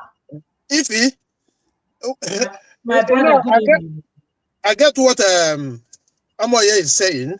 Yeah, please leave God out of this, please, because that is the discouraging side I see in what you're saying. I know you're not saying it in bad faith, but it has nothing to do with God. God has given us that opportunity, given us that strength. It is for us to go out there. If we don't do it, let us take what we see. That's the message we should be. Because anytime you say God, people have hope. Anytime you mention God, yeah, people will fall on that side and have hope. No, when I say... No, let the message be straight. I understand what you're saying. Okay. That's why I said, each time you say so, yeah, even though that is not what you're saying, because I understand that you said, except God remove this person, there's nothing we can do if we don't chase him for now. So let's keep God out of this. Let's tell these people the direct truth. If you don't do this, this man is gonna be there, and whatever you see, let us manage it. That's the message we should be sending these people. Because a Nigerian man, if you hear God, he doesn't even think twice what you are saying. Because you said, okay, if you guys don't take this man out, it's only God that will take him out. So they will live. If you guys don't, they will choose that God will take him out. So that's how I see it. That's why I don't mention God will save them or not save them. If you don't do it, let all of us face what we're facing. Imagine in a country as big as Nigeria, our president has not traveled to America for nearly 4 years now. Who does that? Who does that? He's afraid now. You know he's afraid. So, and the Americans, I mean, they've been so nice to him. You know why? They've been so nice to him. That's why his wife went to this kind of breakfast or whatever meeting. And they came out all so happy, not even ashamed to say that Trump, you know, that can switch in any second. Who am I that the president remembered? I say, wow. So, of course, so what do you expect? That is the propaganda they sold to you. He will not go. He will not go. Is it that? Sorry, let me put it out here. Yeah. You see this? You just said that they are happy. Yeah. That Trump mentioned him. That I'm gonna speak very funny now. Yeah. That is the message Mr. Abati of Arise News sold to Nigerians? Why don't you play the full video? No, why don't Abati and his cohort play the full video? Abati is Tinubu's. If you watch very well, he doesn't criticize Tinubu. He's the Tinubu's boy. If you're talking about Rufai, yes. Abati is always Arise TV completely. I'm saying anchored by Abati. Why am I saying that? Trump recognized her and told her, they're killing Christian, and when we come, we will do this, we will do that. Why don't they play that angle? Is it not the same? It's about 2 minutes. So why just this is she is this, she is that? Why playing us just that? Because media is the greatest undoing for Nigeria. I heard them commenting about about El-Rufai today when they are talking about the guy he disappeared. Is that not job of the media? Shamelessly, both Rufai, both Abati was condemning it, saying, is that not funny? After 7 years, who should be asking about the people? Is that not the job of the media? They played it under 5 minutes. They forget that human being after 7 years because El-Rufai come out now and use his mouth to expose himself. And they have the gut to sit down there and talk nonsense. I don't feel sorry for El-Rufai. Whatever that is happening, he is part of the problem. He was part of the people that brought Tinubu to power. So, I don't even like to talk about El-Rufai. No, till tomorrow. I'm talking about the guy he disappeared. Nobody has heard from that guy up for 7 years, right? Yeah. You didn't hear anything anymore. Yeah, for 7 years. In Nigeria, all of a sudden. You see me, yeah? There's people, it doesn't matter what Obedient said. It doesn't matter what anybody feel about, yeah?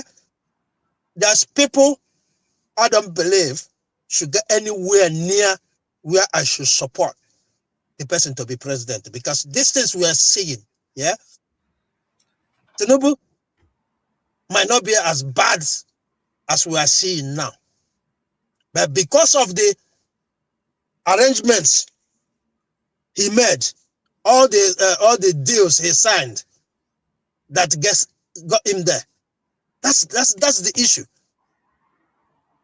All the deals he signed that got him there, that is the issue he's facing. Because I cannot see that people will be crying and he showed, unconcerned.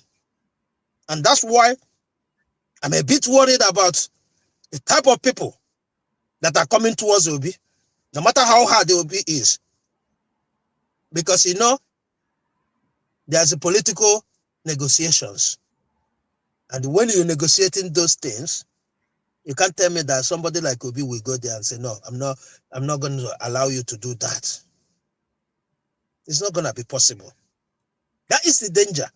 The likes of El-Rufai, if I have my way, they should never go anywhere near Obi. The Kwankwasos.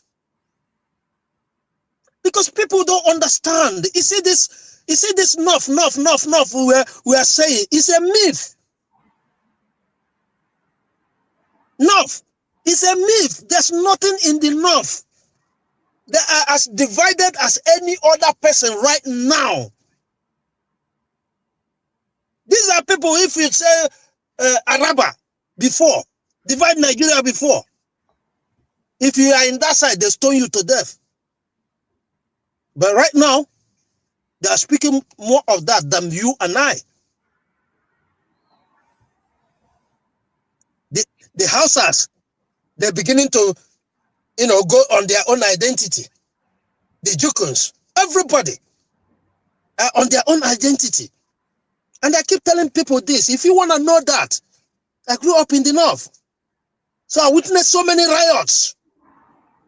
Why are they not happening today? They're not happening today because of division among them.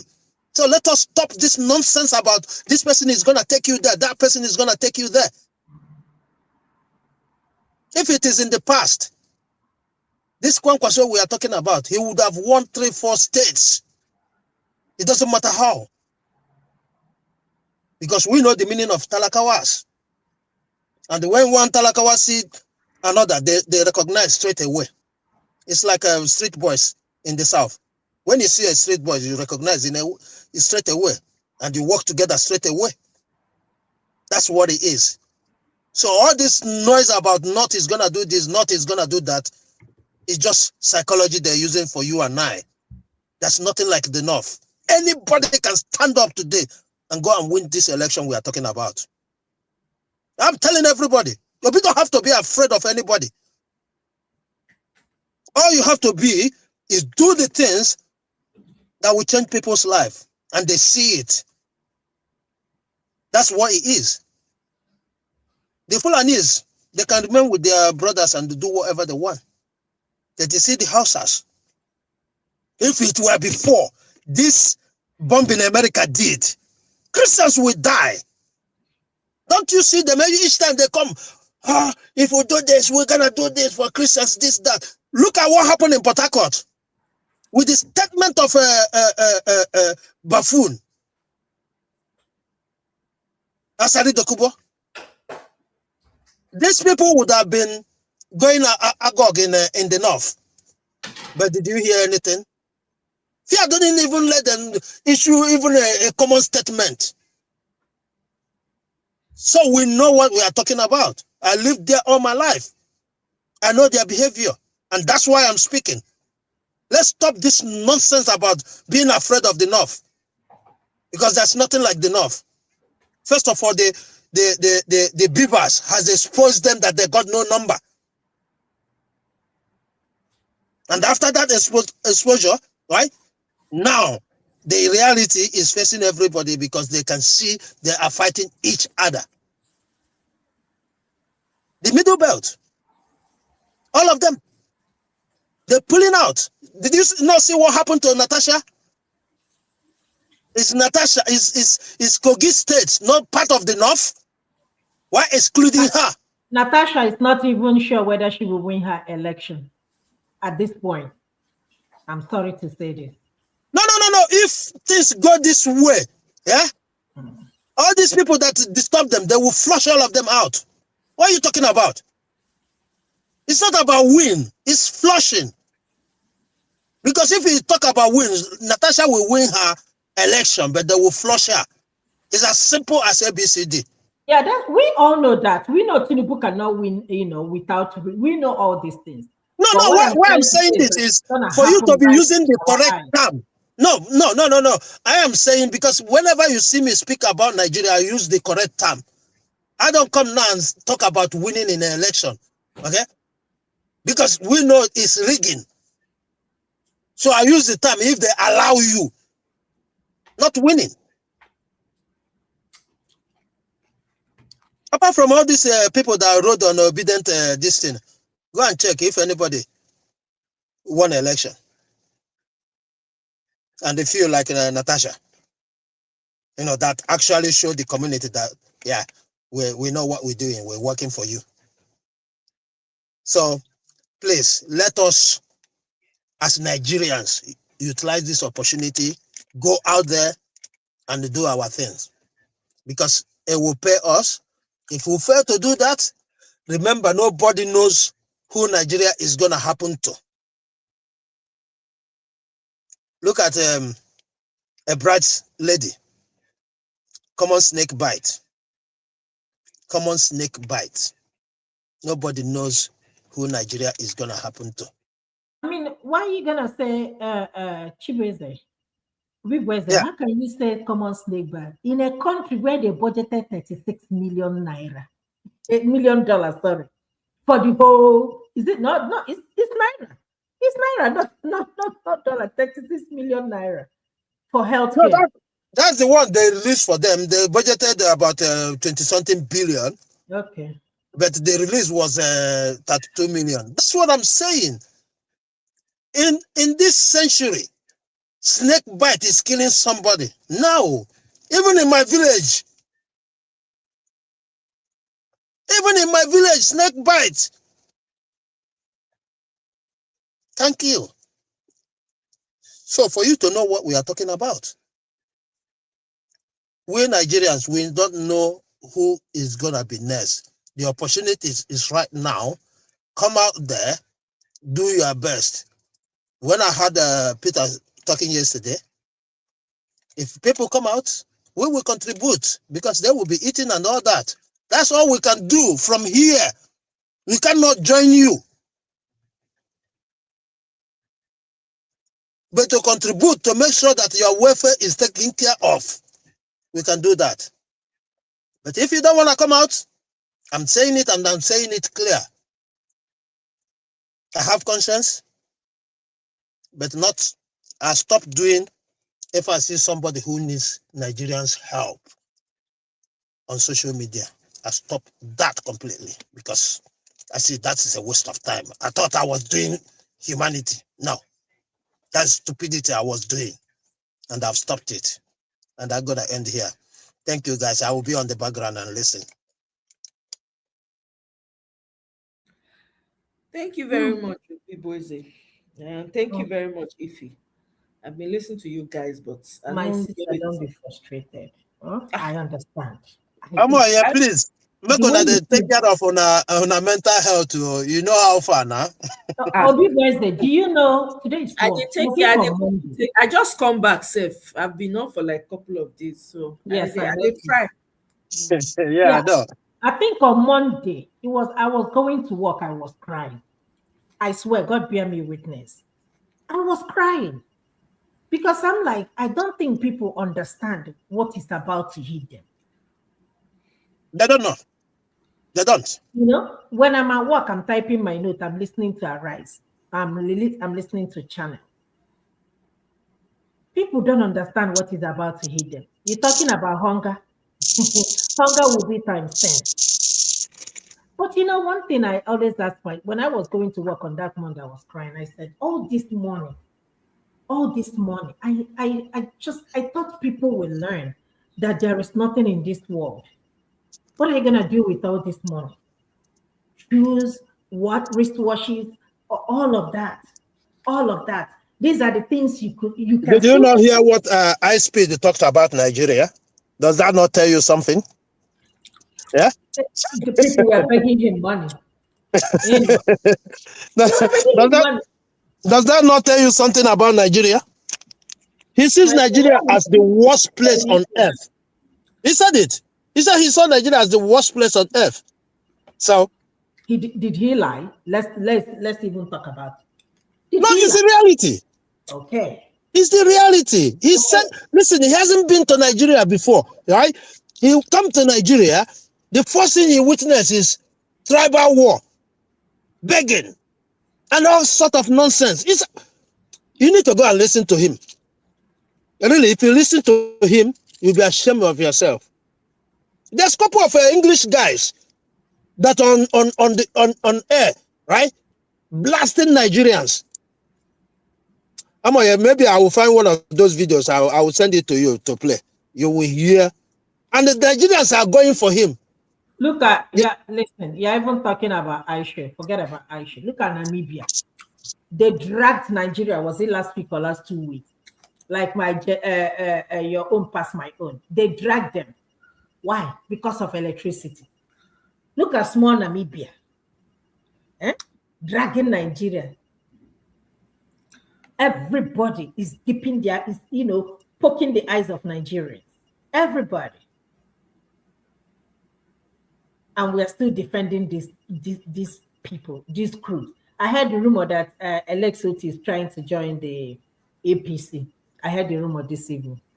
So it doesn't even matter. If all of them want to join, let all of them join. At this point, I don't give an N. If they all want to join, they can all join. Tinubu, because of his selfish interest, he won't release money for Adeleke, for people of Oyo State. Right? Oshun? Is it Oshun? Ocean State, right? He will not release money for them. And they went on strike. People are dying. Just the same thing Obasanjo did to him. That's the same thing he's doing to this guy because he refused to join APC. So he defected to Accord Party. Yeah? Come on now. And people are telling you, Nnamdi Kanu is busy languishing in the jail, in prison, not even jail. The king from Enugu State that spoke yesterday spoke brilliantly. And people are still supporting. Mike Sanji Buho received a chieftaincy title. We are not yet serious. We are deceiving ourselves. And may I ask, what is the business of the kings and the whatever? What is their business? They are part of the problem. They are part of what is happening in Nigeria. What is their business? My brother, I beg.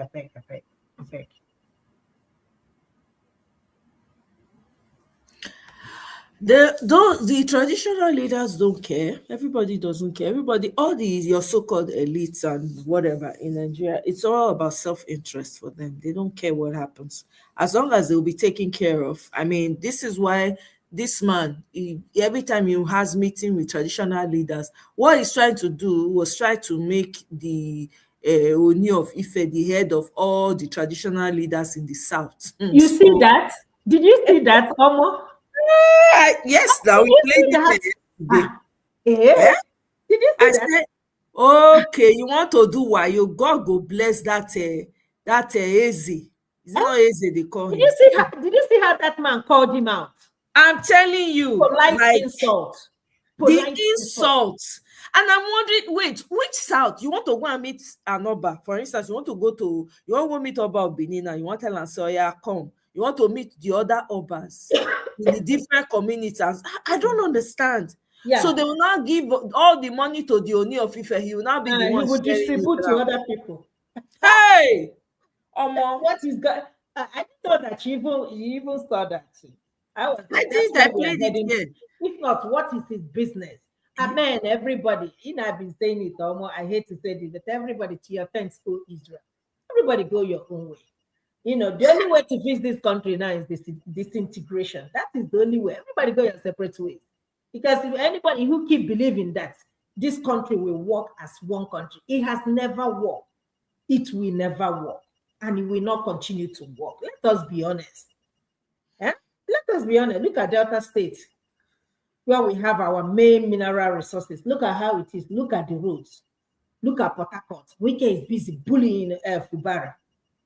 Because of their selfish interest. Everybody's fighting for their pockets. All these politicians are moving around, gradually putting their kids in politics. Look at El-Rufai's son in House of Rep. Wike's son is trying to contest for House of Rep. Umahi's son is trying to contest. Tomorrow, Umahi's son will be governor of Ebonyi State. He's trying to contest for chairmanship. All right? Otris Okalo's kid, daughter, is an ambassador. All of them, gradually. So it's gonna be a family business. Tinubu possibly gonna run. It's not gonna run. Gonna be a Lagos State governor, possibly. For what? By sharing expired palliative. For what? Can you imagine? I beg, don't be putting it out like that, too. Don't be saying they are going to be governor. They are not going to be anything. No, please. Okay, we are watching. Honestly, I just want this. I don't know what to say myself because, to be quite honest, I'm very reluctant to even participate in this whole election. I will just provide my platform because the truth is, I don't see any way out if this is not fixed. I don't see any way out. Of course, we know. You cannot tell me that, okay, after, let's just go, let people who have to just stay with their electoral result, follow them to the coalition center. You want people to, that means you want to literally, you're putting people in front of the machine gun of APC's match. That's what it is. Because if they can tell a whole governor, they can uproot a whole governor from Edo State, from the coalition center, who can be you? Who can be you? Me, una not forget, say Rufai don't come tell us say they get gas when the ship come, when they know. All they need to do is just sprinkle a little here, a little there. How many people go in a couple of days? Just see people the pie up and down. Is that what we want? This is why I'm saying this is the most crucial time. Forget, election will now come. You're now gonna stand with your collation center. A government that has a monopoly of violence, and on top of it is a terrorist organization. Have we forgotten? They already have people positioned in the forest. It can't be polling booths. Even the terrorists are voting for APC. People don't know. They even wear their cap. Everybody. This is the time. This is the only time. If they don't do this, forget it. Forget election. Nobody tell anybody about election. I don't know if you saw what Buhari's son posted. Did you see that? No, I don't see that. Okay. Where he said, when he said that, I said anyway, that is what's going to happen to Sheikh Tinubu sooner or later. He said that when his father was the president, he was receiving about 2,000 calls a day. When his father died, he was still getting those calls. After everything, it dropped. Now he doesn't even get a one-day phone call. What does that tell you? Yeah, he posted it. He said it. Power is transient. Yep. It's a question of time. Yeah. You see, that's one thing. When I told you I was crying when I was going to work, that was the only thing that, calmed me down. Because all these things will come and pass. You see all this Tinubu thing, Sheikh Tinubu thing. Once his father is out of power, he'll be irrelevant. He will be irrelevant. But before then, people need to pick up. That's the thing. That's the thing. Because once election period comes, forget all this forget this fight. Forget it. Don't tell anybody go and stay by the collation center. They are waiting for you at the collation center. How many Nigerians have the capacity to defend themselves? If they had that capacity, we will not be hearing of Pai, Kwara State Pai, Osun State Pai, Benue Pai. We will not be hearing it. Is it those same people you want to now go into an election where the government has the monopoly of every single thing? The judiciary, the police, the military, the your agents, the polling unit agents, the officers there. It's all going to be for them. So the best time to put your foot down is now. The best time for people to be calling and sensitizing people. This door-to-door is now. AMAC election is coming up. We will see how it will play out because Wike has promised that the person that is not supporting Tinubu is not going to win AMAC chairman. He's not already talking. So we are waiting to see how that one will play out. So for people to sit back and be saying, well, and I hear people already analyzing, the law that passed, at least it has removed delegates, whatever. I'm like, are you people joking? Is that what you people want to be talking about? How many people, how many do we know the number of people that were injured and fired during the last election? It is even worse now. The electoral laws now is worse than what we had in the last election. You will not encourage, which mouth you want to tell people, say, come out and vote? Which mouth? The electoral e-transmission or no election at all. Let's not, please, send people's children to go and buy for nothing. There's no need. This is the only thing. There's nothing you people have in Nigeria. Everything is against you. They are bringing in tax laws. Next year, if this man by mistake enter again, they go double that amount. They say, they pay 20%, they go double until 40%. Which you want to do? Una come become like Cameroon with Pobia. Tinubu will just go stay for France permanently. Is that what we want to be dealing with? In a country that they have the most intelligent people? The only thing that remains for them to pass is that 16 years single term tenure. And they're going to pass it. And they're going to pass it. I will laugh. In the moment he enters, they will just pass it 60. What do you want to do? Now there you go pipe put. Then when he finish, you will give out to him picking. What are you people saying? This is the only time that we can fight. This is why everybody should be sensitizing. You have anybody that is sick in the hospital, wheel them to the ground. I'm sorry, it sounds very insensitive, but that's the only way. Look at the lady that went to buy herself. Say her life don't tire her for Nigeria. That lady should have been in the forefront in the protest in Abuja. Why are you buying yourself like that? Why are you taking you out? Why are you going out like that? Why not fight for something? At least when you're going out, you know, okay, this is what took you out. I don't understand the level of docility. I don't know what to call it, whether it's cowardice. If you know that's what you want to do, say, okay, there's an let me just kukuma use this my own. Me, I don't care anymore. No, enough is enough. This is the time for Nigerians to come out, mobilize themselves, and start talking to each other. If it not happen now, forget them after election. Let's not even discuss it. People won't even come out for the election. That's the truth. Who go born picking when you want to send go from there, go buy? All the picking all the children when they buy up and down, they do they kidnap women up and down. What thing they don't feel do about them? It will just be free reign for the terrorists. When Tinubu by mistake enter again, free reign. They'll just be doing whatever they like. Is that really what we're waiting for? Is that what we should be waiting for? Everybody needs to be sensitizing everybody. I'm not forcing anybody to come out. If you don't want to come out, that's your... Now you go live for the country. It not go affect me directly. But what's the point? You are living in a country, no light, no job, nothing. On top of it, they want to tax you till you buy. You are still taking it. There's no limits for you. Police will still stop you, harass you. The small one you have, they will collect it. They will even abduct people, throw them for jail. Their family is not going to know where they're. Is that the kind of life you want to live? Every day you'll have a chance, there's a chance that you'll fall in the hands of violence. What kind of life is that? On top of people that are taking everything, some people will just come, armed robbers, or you enter person house, pack everything, come out. You not get what you fit do. You not fit go report to police. Because maybe the police even give them your address. That's how we say.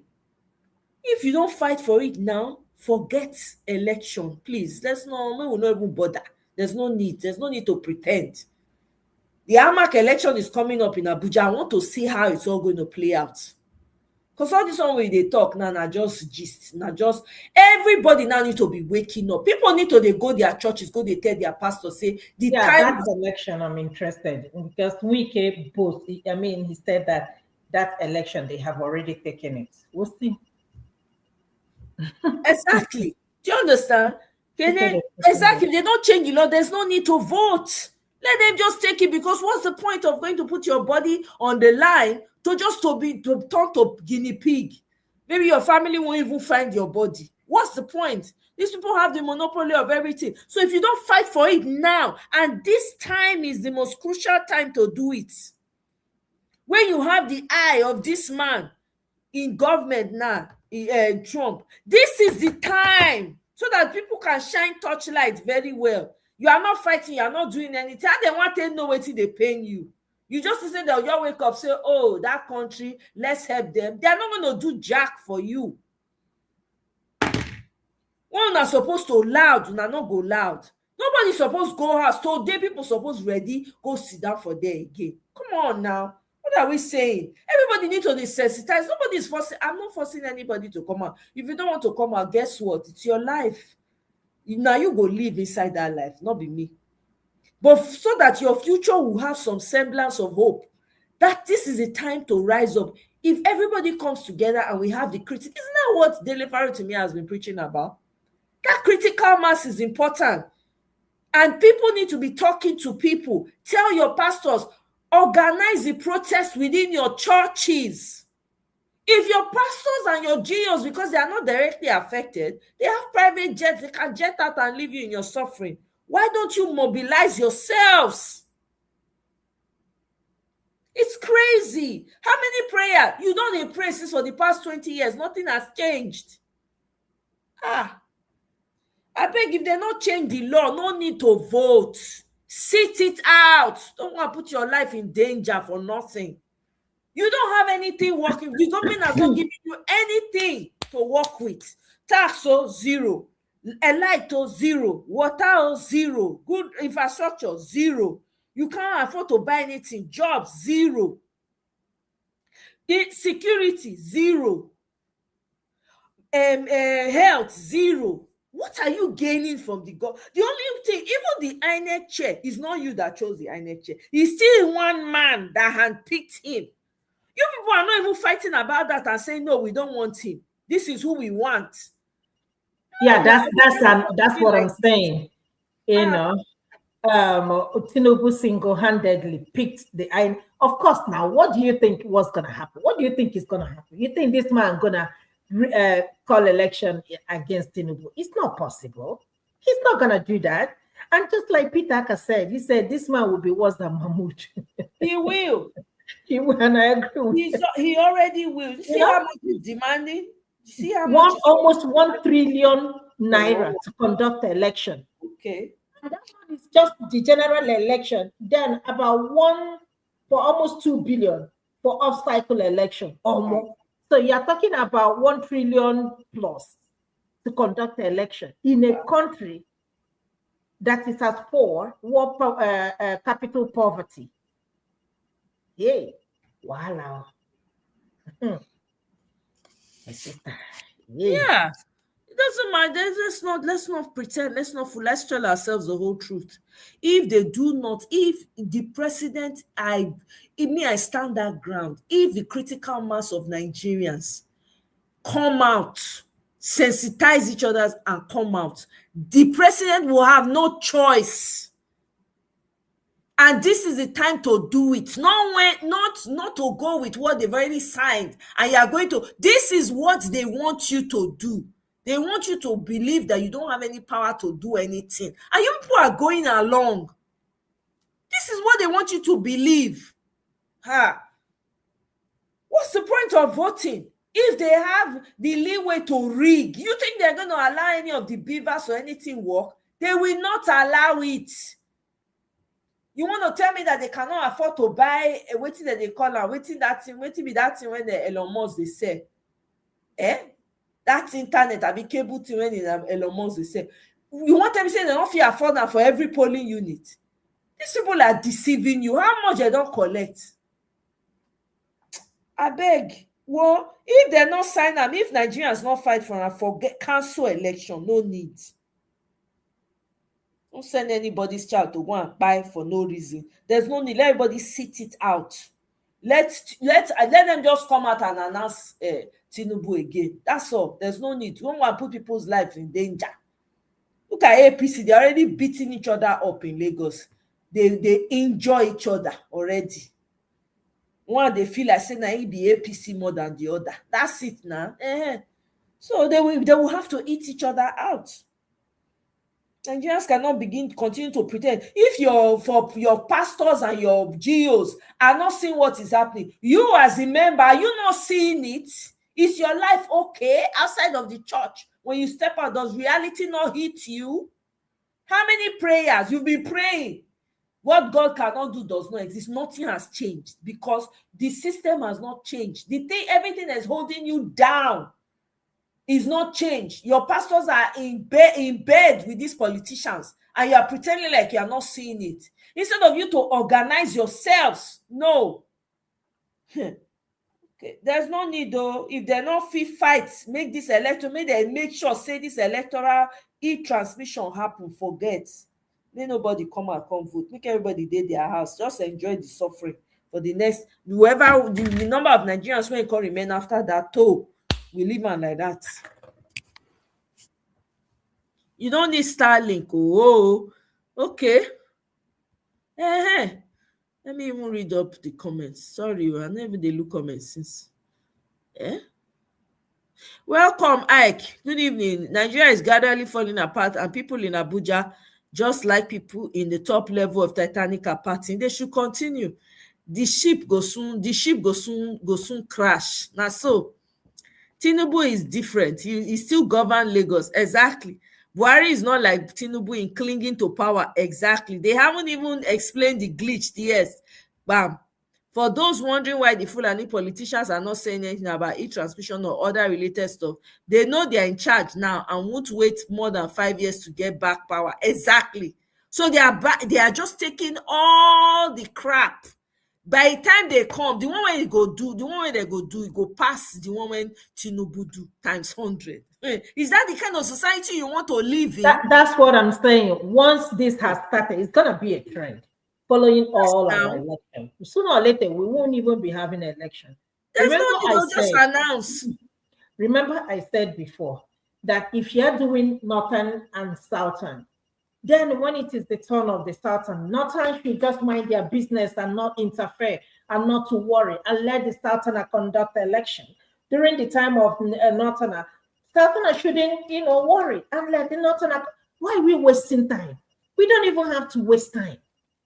So we're not telling ourselves the truth. We just said after the 8 years of the south, you will go to north. After north, 8 years of north, you will go to south. That's what Wike said. And that's why the northerners are not bothering themselves, because they know the next thing will be, their turn. So this is not going to work. Let us tell ourselves the truth. Let everybody go their separate way. If Nigeria is working, I don't think we'll be here talking about it. Everybody they will not allow it go their separate way. They are enjoying their It's a question of time. Trust me. So there is how you will push people. But I don't think Nigerians are ready for that anyway. If they don't change the law, there's no need to vote. That's my stance. Kenny, that's my stance. There's no need. Military is soft, of course. I don't know. They say defense minister. Oh, this defense minister, now that is a minister. Oh, you'll be able to. I never see anything. When Jonathan left office, Nigerians voted him out, despite all PDP did. If Nigerians decide on election day Tinubu is out, my concern is that Northern Nigeria is quiet, and it gives me concern. Why they not go quiet? Why they not go quiet? They plot. They look for their own. They wait for their own too now. If Tinubu forces himself in on the next election, no Fulani go dey mount roadblocks for every car to pay 50k each before them pass. Now Fulani go dey mount roadblock. Yep. If the Northerners come out the way they did for Jonathan, no matter what Tinubu does, election will evict him. I don't know about that, to be quite honest. I don't know about that. GEG accepted defeat in an election that he likely won. Tinubu is not like that. You don't need Starlink. Okay. In 2027, Fulanis no go bother kidnapping again. Them go just set up roadblock. And all adult passengers go pay 110k, 10k with 5k for children and 2k for their load. Yakubu said beavers work offline. America's civil rights started in the church. All the leaders had a reverend in front of their names. I'm telling you, if your reverends not even want to do it, you the people, now they suffer. Why not mobilize yourselves? Form groups within your church and come out to protest. Even the unalive, they don't kill your brothers and sisters for Benue. You reach for now to rise up. I don't see any rising up from anywhere. The congregation, they rejoice, say pastor buy private jet, whereas the congregants are still being kidnapped on regular roads. What are we saying? If they do not reverse this law that they signed, forget election. No election, no e-transmission, no unambiguous, nothing join, no appendage. Like, oh, if this one not work, okay, this one, no. If not be the woman who forget election, please, let's not deceive ourselves. Let's not deceive. We'll just leave it for them. Let them be doing whatever they like with it. It's crazy. Like sitting ducks. They're just doing whatever they like. Other countries are moving forward. They're thinking of how they're going to improve on their lives. Nigeria just, they take una back to the Stone Age. And everybody, they quiet. Everywhere supposed to they hot now. May they say they're not sure. Is it not even better for you to be on the street with people than to be at home with no light, nothing? At least on the street, you will get love. The people will protect each other. Exactly. Sign the law under 24 hours. Under 24 hours, they sign law. Meanwhile, the healthcare is in disarray. They never sign law to fix am. You never get light. They never sign law to fix am. What are we doing? Of course, it was done with the executive. They knew now. Chibi, I told you people.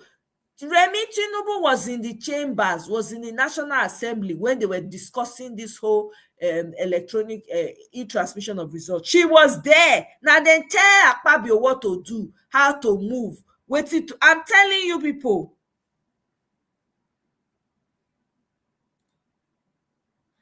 The Northerners are not going to do nothing. Tinubu is actively breaking their back. You don't know what's happening, Chibike. All this not one that they put mouth. The Northerners will not do nothing. People don't. Bless how they remember. APC is a terrorist organization. APC is a terrorist organization. The terrorists are within the party. The Northerners can't do nothing. I beg. People want to get the monopoly of violence. If they not like you, not be once. What did they do to Kwakwaso? Kwakwaso not be Northerner. Not be one time they throw him under the bus. Not beside they take up for the man. Because, yeah, you bring Sharia, come give your people. You need to explain, right? But guess what? They throw him under the bus. They're not shake. All the other Northern leaders are coming. They are falling in line because they're afraid. What are we saying?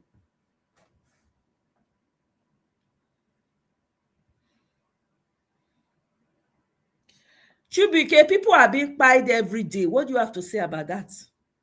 People, as we speak now, people don't, as we talk now, people don't buy for Nigeria. Do you know how many people don't die for Nigeria? The people when they don't die for Nigeria since APC enter, they don't pass people when they fight war for Russia. So what are we saying?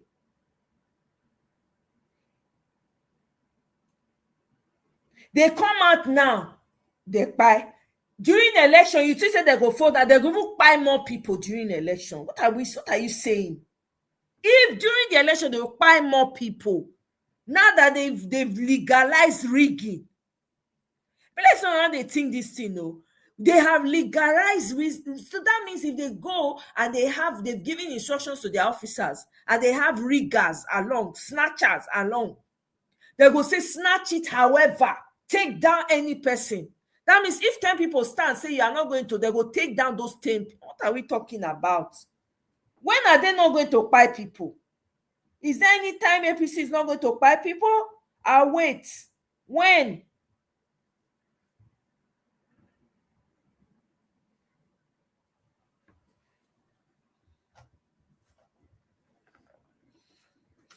Just how many days ago for a year? They kidnapped how many people? Nothing. It be like say nothing happened.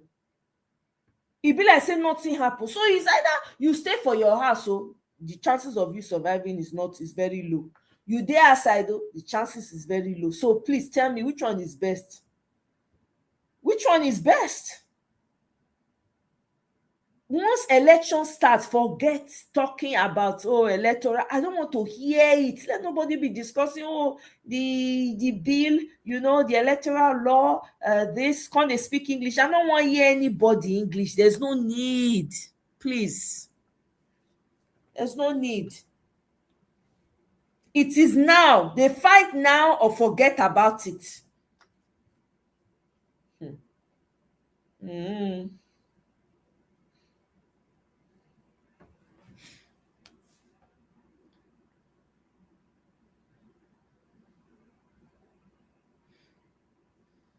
Are they not giving it to him? They are giving him the support now. T-Pain has bought everybody, all the southern leaders, all of them are in T-Pain's pocket. Exactly, Michael. More Nigerians don't buy this year alone than the number of people for Gaza will buy over the land. I mean, come on. Think about this. No, talk of the ones where they don't sell into sex slave. The ones where they don't sell for desert. You know people will they bleed out every year. The ones where they buy, they don't know where their body dey.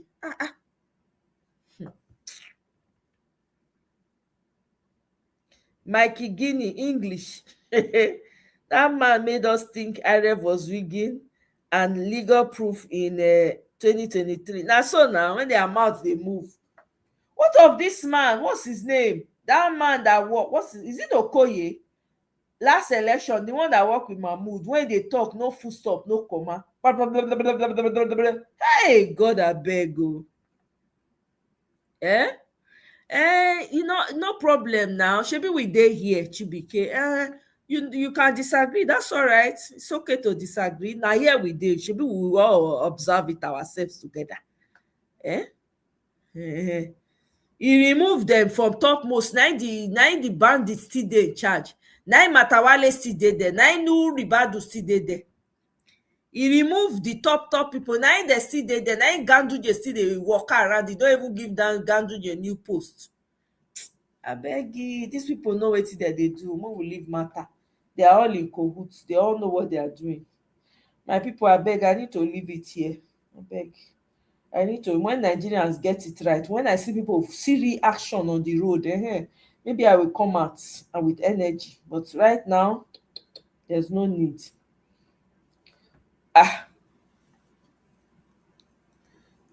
Yeah, exactly. The INEC secretary. More than 100k people don't buy for Nigeria over the last 5 years compared to Russia and Ukraine, plus Israel and Gaza, where they full-blown war. Thank you. 88 people were pied in 2023 election. No accountability. Ordinary opposition party meeting are attacked. Then 2027 election will be war. What are we talking about? Now they say, we're waiting. There's no way. Let's not, please. I will not tell anybody to come out and vote in this election. No, I'm sorry. Until that transmission, something is done about it, forget. There's no need. Look at the number of people who are bleeding out every day. There is no day that passes by that there's no unaliving. There is no day that is passing by that you're not seeing or hearing about one brutality or the other. What are we doing? What are we doing? Let's tell ourselves the truth. There's no need to encourage anybody to participate in an election where you know they're not going to survive it. For what? What do you have as Nigerians? Nothing. There's nothing in your favor. Nothing. Everything is up against you. The one thing that would even give you some level of some leverage, they are taking it away. And you say, oh, well, let's just manage it like that and just go and vote. This is how people give up their powers.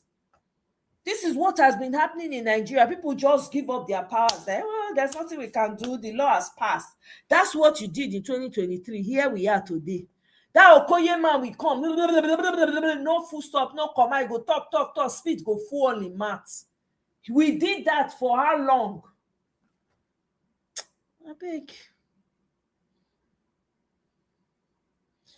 Okay, I hear you now. Chibike, we dey here. I hear you. My own be say that electronic transmission is the only way out. If they do not reverse the law, forget it. Forget. I'm sorry.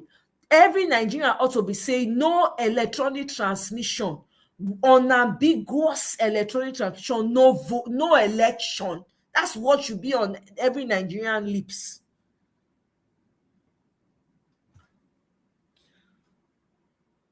He won't get up to it, but he will buy it. How about that?